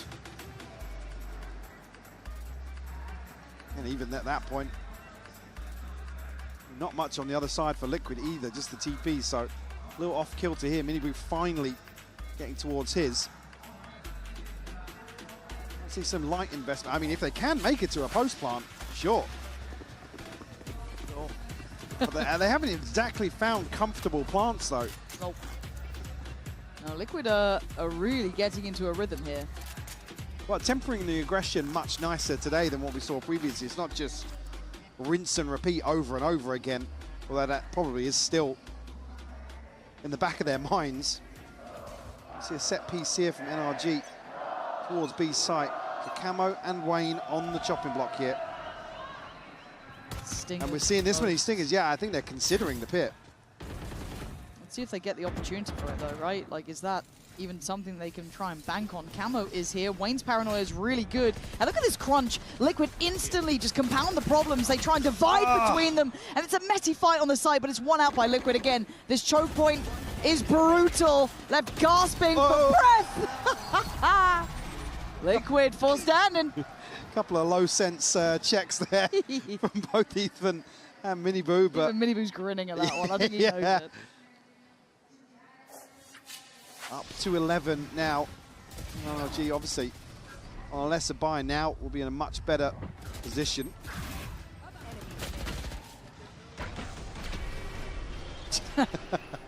Running out of mouse pad for sure.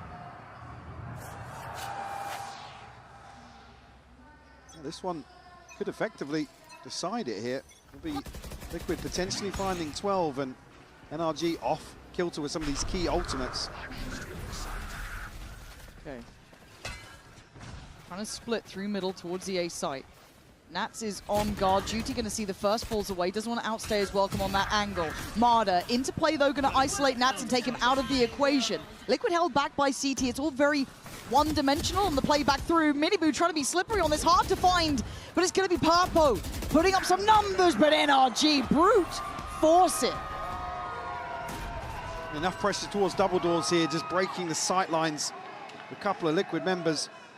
And yeah, it's an easy catch for Mada on the TP in. Got to be conscious that Mada could be here so quickly into main and have a TP almost to back site. God damn. Yeah, clean from Kiko. One taps. Actually, this time. Yes. Yeah. Non-fictional. Okay, Operator, though, out for Miniboo. Haven't seen that one really yet, so... Oh, well, and it's not long for this world. Kiko blinded there, by the way. Yeah, I don't get it. Like, give me the replay. Let me see that one again. But it's going to be the battle of the doors. And it is won by Parpo. Pop flash, bye-bye. Team Liquid avenge their fallen teammate. But it ain't over yet. If Marta is up and breathing, I will always pay it just enough credit. Brock going to be seen. Marta trying to work ahead here. Camo can't quite find Marta yet. And Marta's found them. Gonna go 1-for-1 on the trade. And Brock now down to the 1v1, but Wayne's been sick at this. He has been clutch as hell, but not now. Oh my Brock, God. back in action, baby. NRG are up to 10. Show me that start. Yeah, I was going to say, it just explodes start on the back of this opener. On the flash, a little late, actually. Miniboo just ahead of it. Again, Purpo looking lethal in some of these situations. Brock, ever the safe pair of hands for NRG. Double digits found now. Trying to get that sixth man. Going to cripple the finances of Liquid. We'll see investment, though. But they've won rounds with less than this. Don't think they haven't. Ethan was so close to sticking that. Okay, Marder City's committing on this. Ooh, bye-bye Purpo, okay. But then there's still a problem of Wayne here. Double jump on the smoke. It's great from NRG. But Miniboo, Old's there. Nat's still alive. Camo's still alive. No plan yet. They're pausing. They're trying to just catch this pressure. Soaked it up for now. Pop flash turned. Back into the action. 1-for-1 we go. Down to the 3v2. Kiko's the one to be the difference. But Nats... Where is Nats? Kiko's attention. I saw him turn just to look behind. And that awareness might be the death of him. How does he do it? He's already been seen tagged up in the fight. NRG. This pace tying change it up, man. has been beautiful from NRG. Just when Liquid look to go forwards, get a little more aggressive, get a little more curious in the early round. NRG lap it up. Again, on a round where Mada's got his ultimate, he can really get behind some of these aggressive plays. That catch from Kiko is beautiful there onto Mini Boot. Nice, boys! Be a pump of the brakes from Liquid. A timeout called here as things are tied up 11 apiece. A little bit of a buffer here for NRG, and unfortunately, there's not an awful lot behind this buy for Liquid. Again, ultimates-wise, Wayne 2 away, Purpo 2 away, but not necessarily any bailouts in terms of the economy to follow. I'm just a little bit worried that this pressure point that NRG have found of this A-site take hasn't yet been stopped, right? Like, they've now done this a couple of times, and it's felt sketchy. Don't get me wrong, it's not been, like, super clean. We've had 1v1s between Brock and, who is it, Wayne. We've seen it come down to quite close scenarios, but there's repetition now. The one thing I think NRG are going to excel on is the fundamentals, right? And some of these chaotic rounds, if they can get, you know, 3v3 fights, 2v2 fights, they're so much cleaner on these trades. Whereas Mini Boo, yeah, again, happy to go forward, find a scrappy kill here and there, but how often do we see him find the first blood? Not necessarily overstep a little bit, but he's traded so quickly. Curious now if NRG, coming out of this timeout, are just going to full commit here. You can see the pings and the investment from Scuba. Like you said, that point of weakness they're looking to exploit. It's one thing to know it might be coming. It's another to try and handle it, right? That's what I want to see. What is the game plan now from Liquid in this timeout? Shoulder up on main, I guess. Make them work for their dinner, but Hunter's Fury and Scuba's got camo. He's got a tag as well. Oh dear, that could be everything. Brock's just absolutely battered them. That was off the rip. That was the attempt made from Liquid to play a bit more aggressive, a bit more attentive towards A main. The paranoia lands here, but camo still punished on the peak. Full 5v3 for NRG. Purpo and Mini Boo still here towards A site. Purpo, you're going to need some big shots here. Ooh. Clean on the first, but yeah. Again, they're just stacked up. That spacing is good here. Mini Boo got one. Maybe. No, again, the spacing, the trading. Mike, you said it perfectly. They've got that system just down here. And that's once again last alive. He was obviously trying to keep control of the rest of the map, putting faith in all other players on his side, but now it's down to him. This could be 12 for NRG. They want this one. Spamming out the smoke. Gonna see Brock towards main. He's caught, and he is dead. NRG, they found a pressure point, and they are not relenting. Just dismantle this aggression once more. 4 in a row. Like I said, the buy back in here from Liquid. Okay, well, you can't really fault camo on that. I didn't exactly catch the timing, but Scuba with daylight robbery. Yeah. Yes! 4 in a row. And now the problem, you can see that NRG already reading this in nice deep default just in case they try and get over aggressive. Look at the scopes. Look at the scopes. Kiko, Scuba, and Ethan all looking to punish this buy now. All light shields on the side of Liquid. Hunter's Fury is there. Wayne one away from the TP, but like I said, not really any bailouts here in terms of the buy. It's only going to be Purpo and Mini Boo that get true rifles here. NRG just lying in wait. Happy to let this one breathe a little bit, force Liquid to maybe take the initiative, but a much tighter hold here towards the sights from Liquid. Yeah. And this late creep back towards A, the offset of timing, maybe changing the read. And it's on Wayne and camo again. This is a hard predicament. Here comes the utility. They know what's coming. Can they keep control this time? Wayne wants to stand his ground, but he has a flood of players coming his way. TP towards site. They've already divided. They've already conquered. NRG are in. This time, Purpo's dropped a body. Brock's gone down, but unaware and now unalive. Kiko with 2 big kills.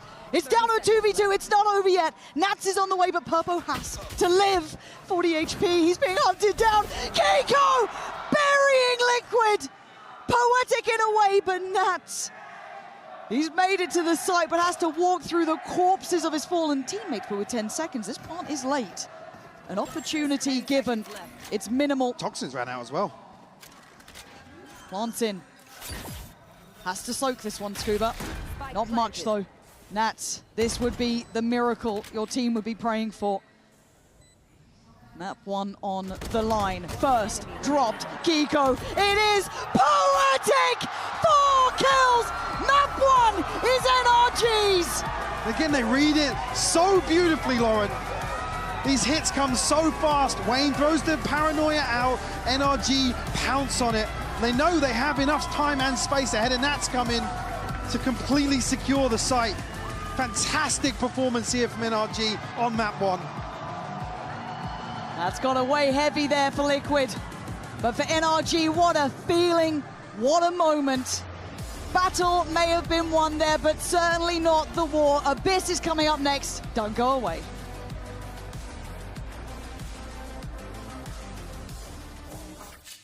But boys, listen to me, everyone, listen to me. The delay that's, okay, diffuse. I don't like steal, okay? But we are dead nothing, boys. We are playing elimination game. Elimination, why are we saving energy? For what, man? For what are we saving energy? For what? For the flight tomorrow or what?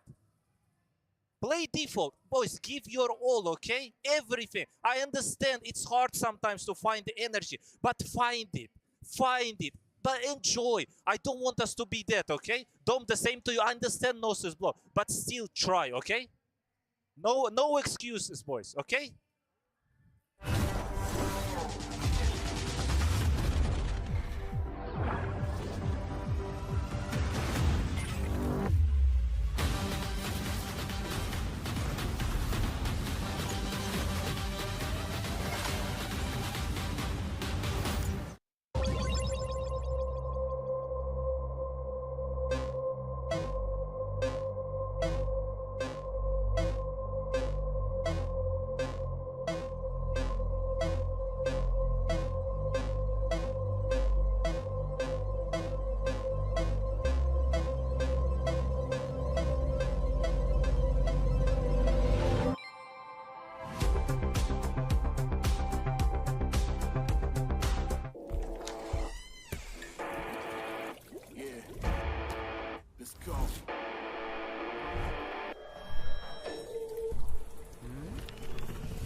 He's hunting down that title!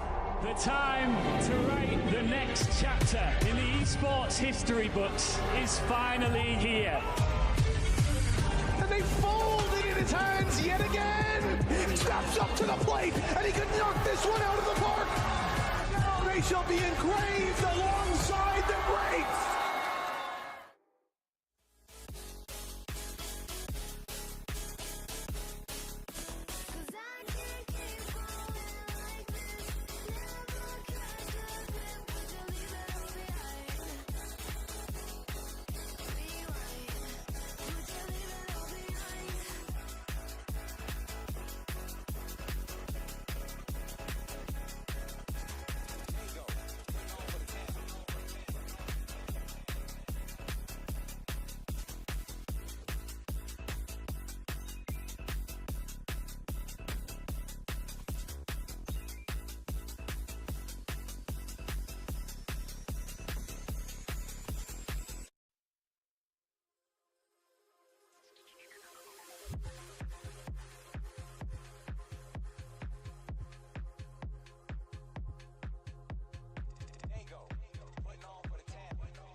Just wanna lose control.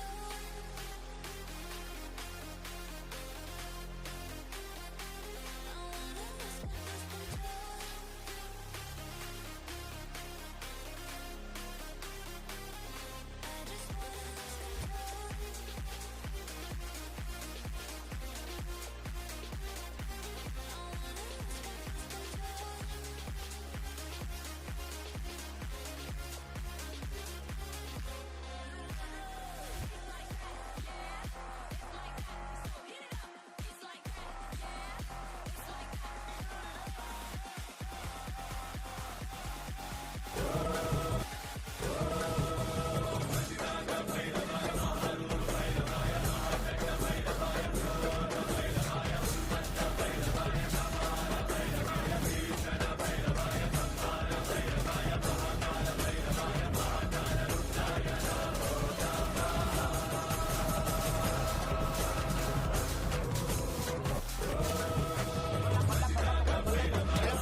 Ponla pa' subirle esa chapa, me gustan pila y tú sabes que yo soy puto y que estoy en la G mentira. Pull de los bolsillos pa' darte lo que tú pidas, ya están dándole a la tu si vas con un vuelo de ida.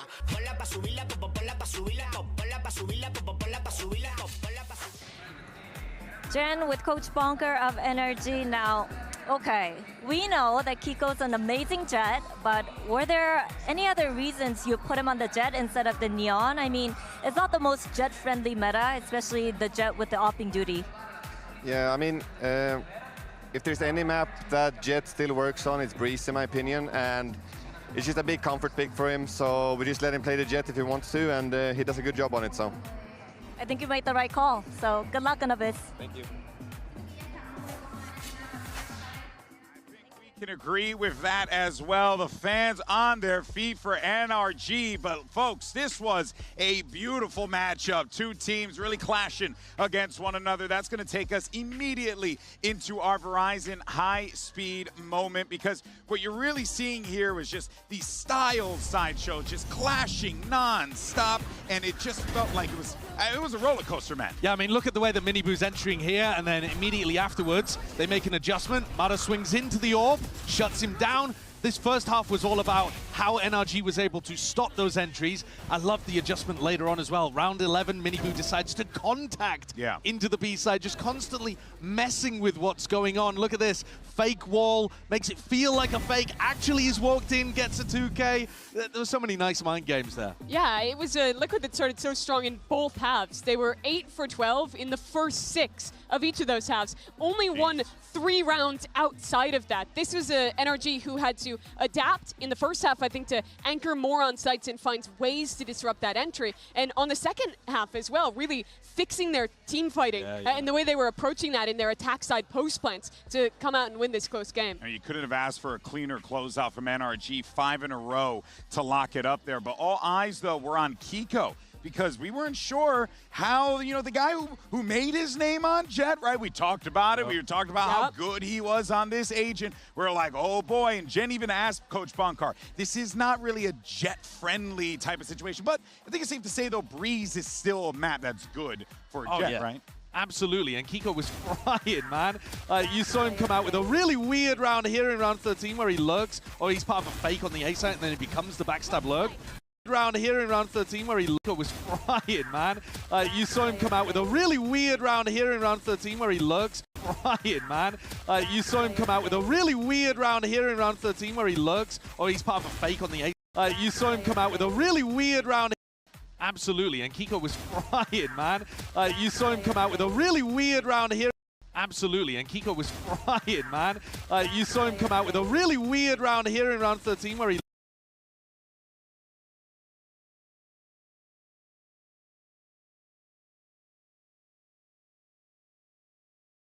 really great adjustments. And here's the thing. We were talking about, well, not we, rather, but the boys in NRG. You heard Mata in that piece earlier. What was the word he used to describe this squad? Resilient. Because let me tell you, coming out of that first half, Mimi, I was a little bit concerned about how NRG were going to be shaping out in this second. But like we said, they make those adjustments. They fight together. They find success. I think this game had a lot of parallels to the T1 game in that early on the defensive side for Liquid's opponent, they struggled to actually find a solve to play the retake together and look good in those positions, and were failing to the Liquid team fighting. But where T1 fell over and didn't adapt at all in that game, both halves, NRG take a timeout, they figure it out, and get that one adaptation that puts them ahead to win the map. It's tough now, though, for Liquid. You actually, we heard it from Nats himself when he was getting into Breeze. He's saying, let's bring the energy up, guys. I think they should be happy with how they fought in this map, but they will be very disappointed with the result, because this was their best opportunity at landing an early blow against NRG. The next two maps are way, way harder for Liquid. Yeah, the Abyss really worries me. This has been a stronghold map for NRG. It's one where I don't think we've seen that depth out of Liquid just yet, so definitely looking at a tough position. If they had won, Breeze could have pushed it further. Maybe there's more of a chance, but no, pretty tough road. Yeah, very difficult. I think NRG's theory on this map is fantastic. It's a map where they've been excellent against EMEA teams in the past as well. They're constantly getting active. Mada's hyper intelligent on defense in terms of finding those timings to push out. Well, you know, it's fascinating. Last team to defeat NRG on this particular map of Abyss was Fnatic. That was at Champions. Yeah. Since then, they have looked exquisite on this map. Lots of pressure here for Team Liquid. Let's see what's going on over on their side of the field. We have Jen Lee standing by. Jen here with Coach Lowen of Team Liquid. Now, narrow loss. That was a very, very close one. What do you think happened on Breeze? And next up is Abyss, a map where NRG really capitalizes on their Viper very well. Do you think that's going to change your approach to the game or not? Yeah, I think Breeze was very close, right? It was down to the details. I mean, for Abyss, let's see what we're going to be doing. Let's see. Thank you and good luck.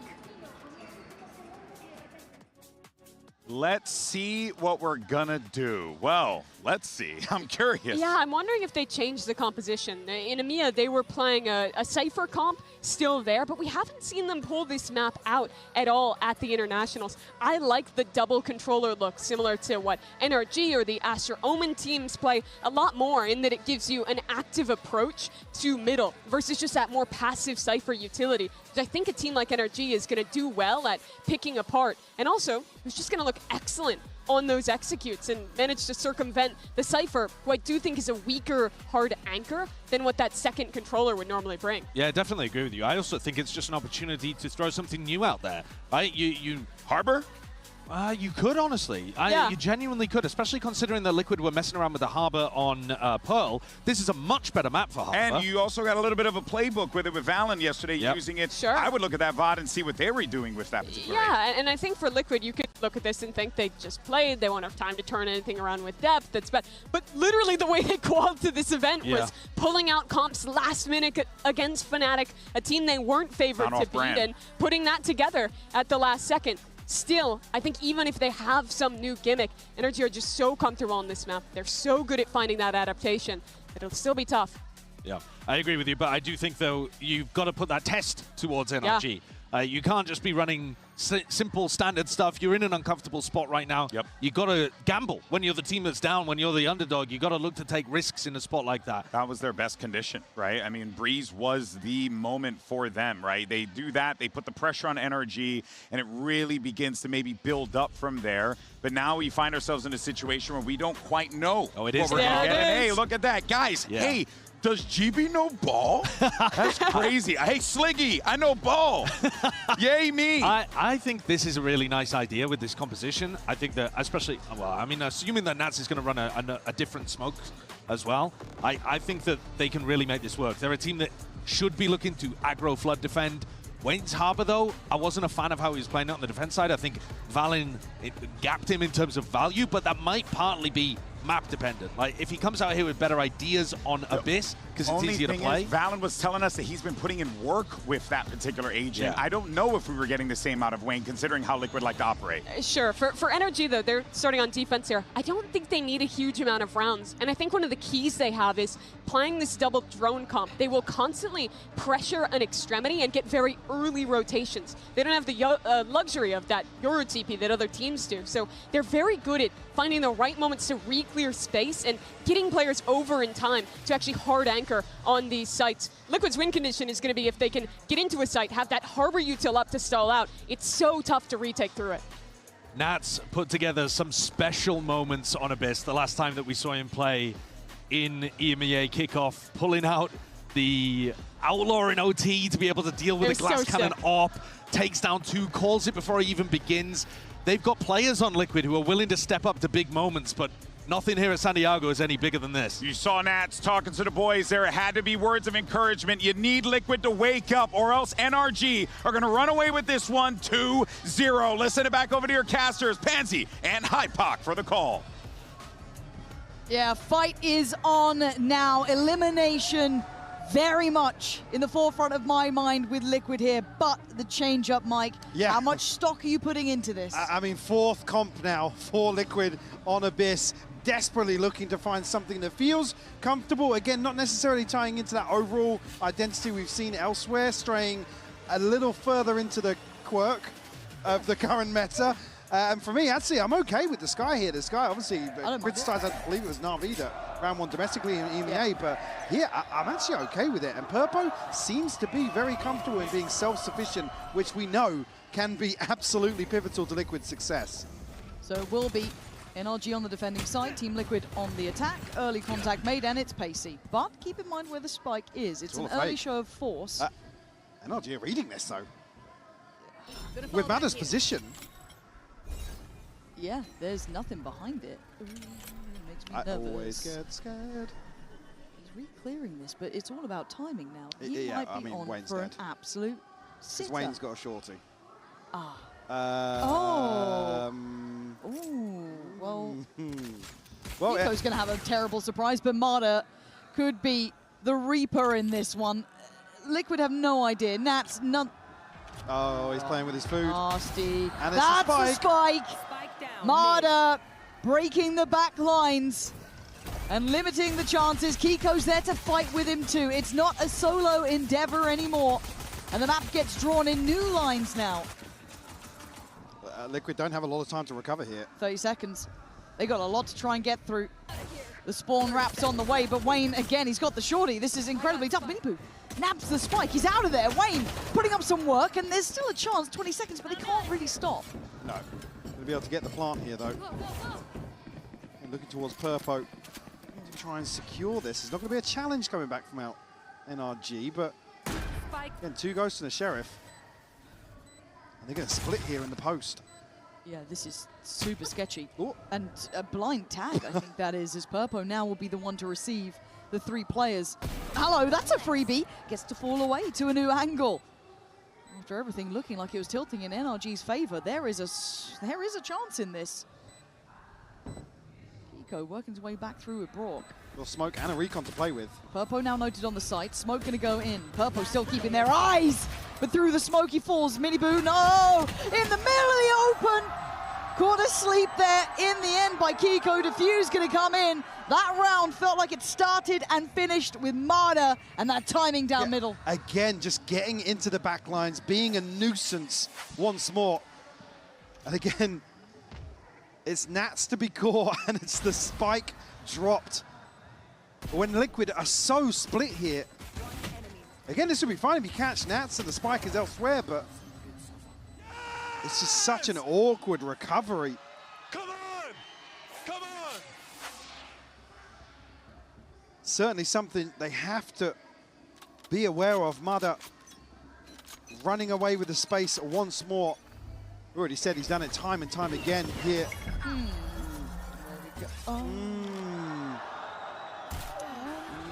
Running away with the space. Curious Yes. space. Not the space I thought. Yeah, that's gone a bit weird. I don't know really what's happened this round. I have to see that one back as Naps just gets his ghost to work up middle, takes out Ethan, and we're in a 3v4. And they've got the plant, and Miniboo's going to go for a wonder. Lovely flash to facilitate.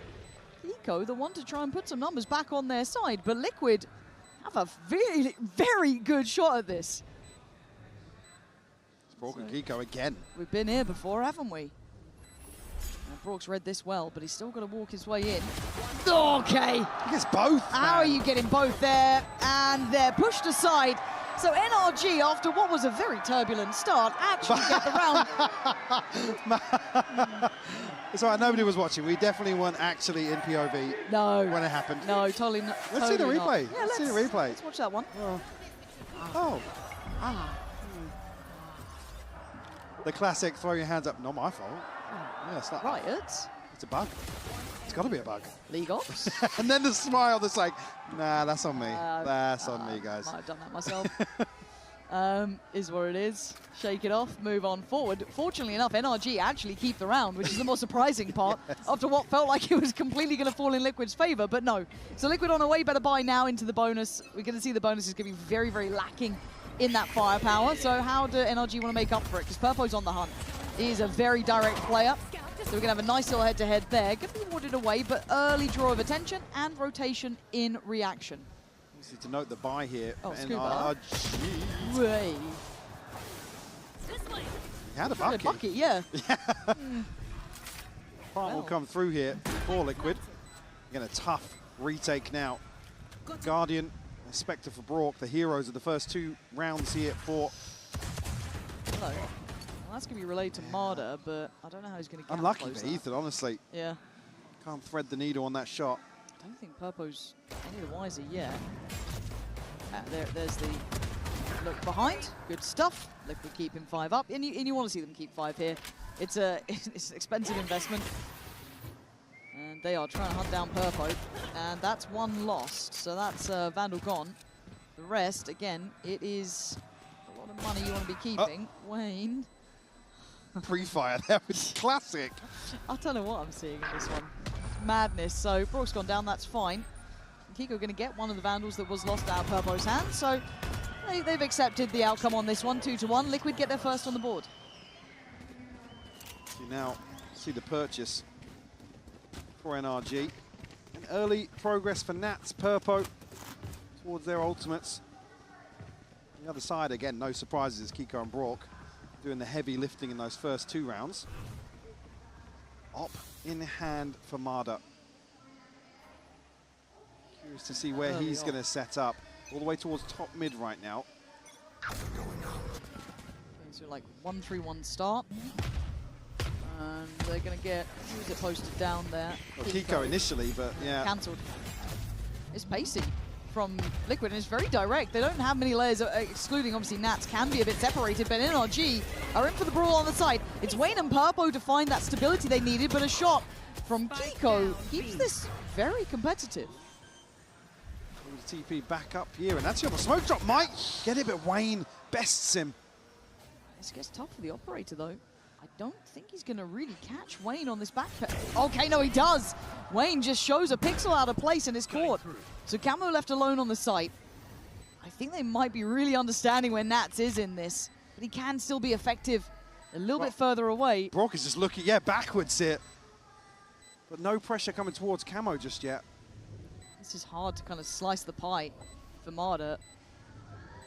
There's Brock gonna spot out Camo now, but still that question mark of where the final player is. Camo, all right.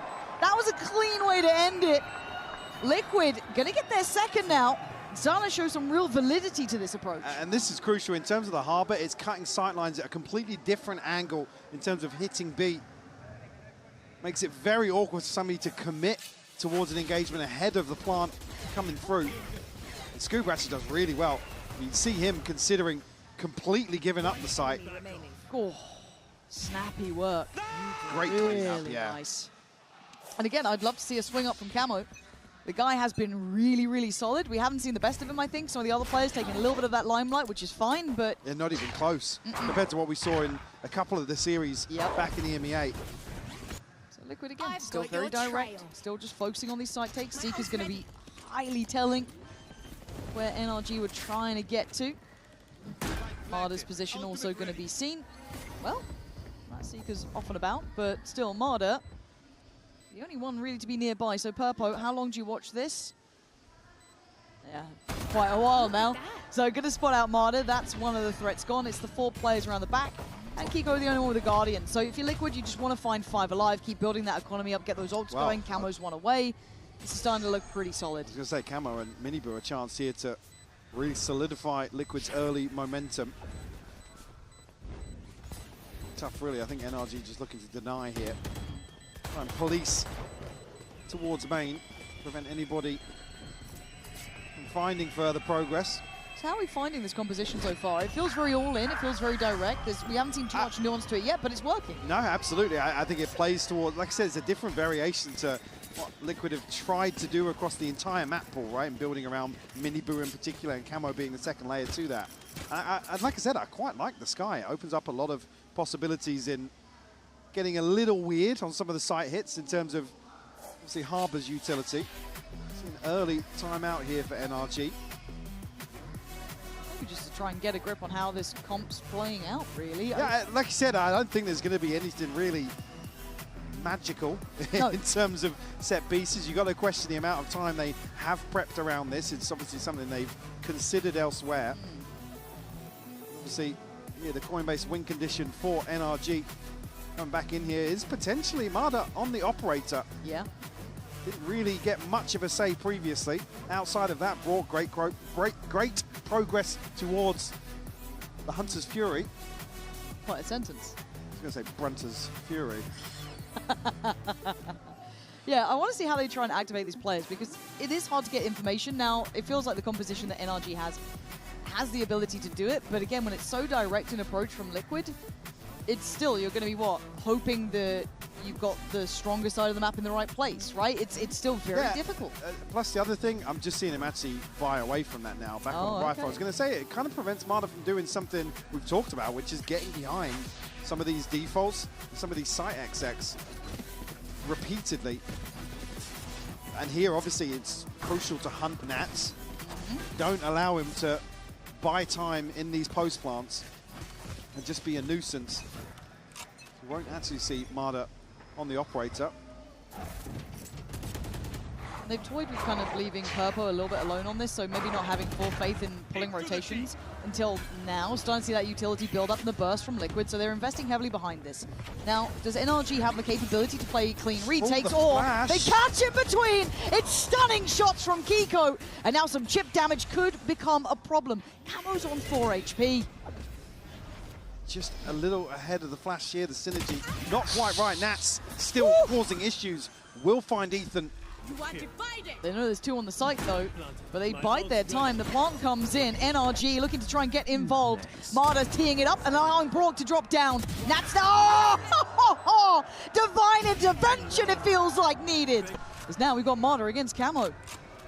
Marder unsure, unawares, spots him. Marder, more machine than man at times, gets his 1v1 and gets the defuse. Just sensational. Talking about Marder's decision-making and being one of those duelists that can just turn the tides on a single round. Comes up clutch here for NRG. A Red Bull clutch nonetheless. Kiko, again, the flash just causing issues for Miniboot. But again, a ridiculous shot to catch him. We got some aimers in the server today. The fact that Nat's got, I think, like 2 there randomly, like spraying it. Yeah, I mean, it didn't even look like a 2K. Nope. Okay, so the ult's now starting to cycle in for NRG. And obviously, Liquid now not going to have those to hand. This resets a little bit of the balance. Oh, they're mid-walking. Are they looking to try and challenge Nats early? Ah, that was a... I don't want to say a lazy clear, but it certainly wasn't deep enough. No. But a quick trade at least will keep it 4v4, but then, okay, we've traded out sight for this. But in terms of that checklist now, Nats isn't a threat after this spike goes down. Kiko considering the TP. He was thinking about it. Is that back line now available? Miniboo with a shot in the dark, it feels like, to take away Scuba. And there it is. Kiko, in the meantime, does take the TP out of there. So, they're going to try and crunch this, but numbers do favor Team Liquid here. Plant's now in, player spotted, Miniboot beheaded. But does they read into where they saw him crossing towards? Now they will. A fight towards CT and a clean shot from Ethan. Unable to pressure him off this. And they know about Camo. Camo's been clean, not clean enough this time. Shot not there as Wayne left in the 1v3. Super clutch on map 1. But this is hard. Oh, that's nice. Another? He gets to reposition off this. He's trying to buy the time here. Try and divide them into manageable pieces. He's heard it. Wayne, you're going to need a belter of a shot. Kiko again.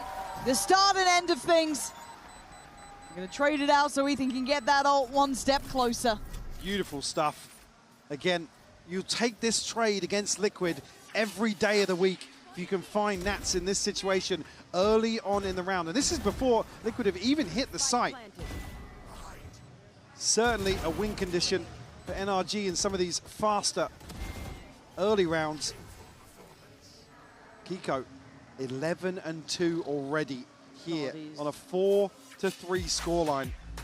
It's kind of nasty. But also these timeouts have been great from both kind of coaches. A lot of the coaches have been doing really well recently with the kind of win percentage after timeout. So Liquid do need to find something back, maybe trying to, I don't want to say adjust Nats, but if that's been the pressure point that NRG are trying to exploit a bit more, I don't know how you want to kind of remove him from what he's doing in such an iconic role, but there's got to be depth to it now. Whether or not Liquid try and get a little more active in terms of defaulting and look for opening engagements that way. Now identifying NRG are basically on the hunt in a few of these rounds to remove some of the pieces of the puzzle on the side of Liquid. Mother's on his ultimate. Scuba just one away. Again, time and time again, he's trying to trim the fat, right? Yeah. He's trying to tuck into sight, find these ratty little spots to find a kill from, but Liquid doing really well to navigate that. Yeah, they are. Like, again, I've been very impressed with what Liquid are doing. Even though we're at a 4-3 now, NRG, I guess, yes, they are up and they found the latest solution to the problems. Liquid is still very much in this. We've seen a couple of clutches coming down one way or another. Look at, NRG is 4 successful diffusers here. So Liquid certainly getting themselves into winnable positions, but I'm not sure really what the adjustment on their side would be. Again, you've got to question the possibilities in terms of this composition. And this time around, Nats is with the main bulk of the site hit. But look in between them, Ethan's found a gap to play into and takes away Purpo. So it's back behind the walls as NRG fully prepared with soaking this hit proactively this time. Not even going to be playing for retakes. They are standing their ground. Up above, they catch Wayne. Beautiful from Scuba. He fancied a bit more there as well. Got to be composed. Ooh, and Nats, yeah, maybe thought about now. And look at Marder. Yeah. The second that you pull Nats to the main pack, he starts working. Everybody pretty healthy except for Scuba on the side of NRG. Still got a spike, so recoverable for sure, but Camo down at 42. Doesn't feel feasible unless Nats can really pop off here. And I love the discipline we're seeing from NRG though. The amount of respect. Hey guys, I'm gonna post I'm gonna live stream on my phone doing the DND painting. Shouldering middle. It's a 5v2. The amount of rounds we've seen this tournament being turned in situations that shouldn't have play because people are overstepping, overplaying. I like seeing this. I like seeing discipline. 18 seconds though. I don't think they're even going to make an attempt here with where Camo's positioned. Beautiful. Yeah. Absolutely beautiful. Call it the Astralis, Reddit. I don't really care. It is lovely to be seeing NRG making Liquid having to work Camo. It doesn't feel pretty to be sat here now, does it? But just trying to play his life. All right, fair play. All right, guys, I'm going to stream on my phone D&D painting, so if you want to watch, tune in on there. Okay, so keeps let me put in chat. Hold up. 5-3 though. And I do feel that NRG have expected that adjustment, and they've also played it quite well. Again, Ethan kind of playing Scuba's game here, getting in and amongst all this utility. Yep. Another freebie found.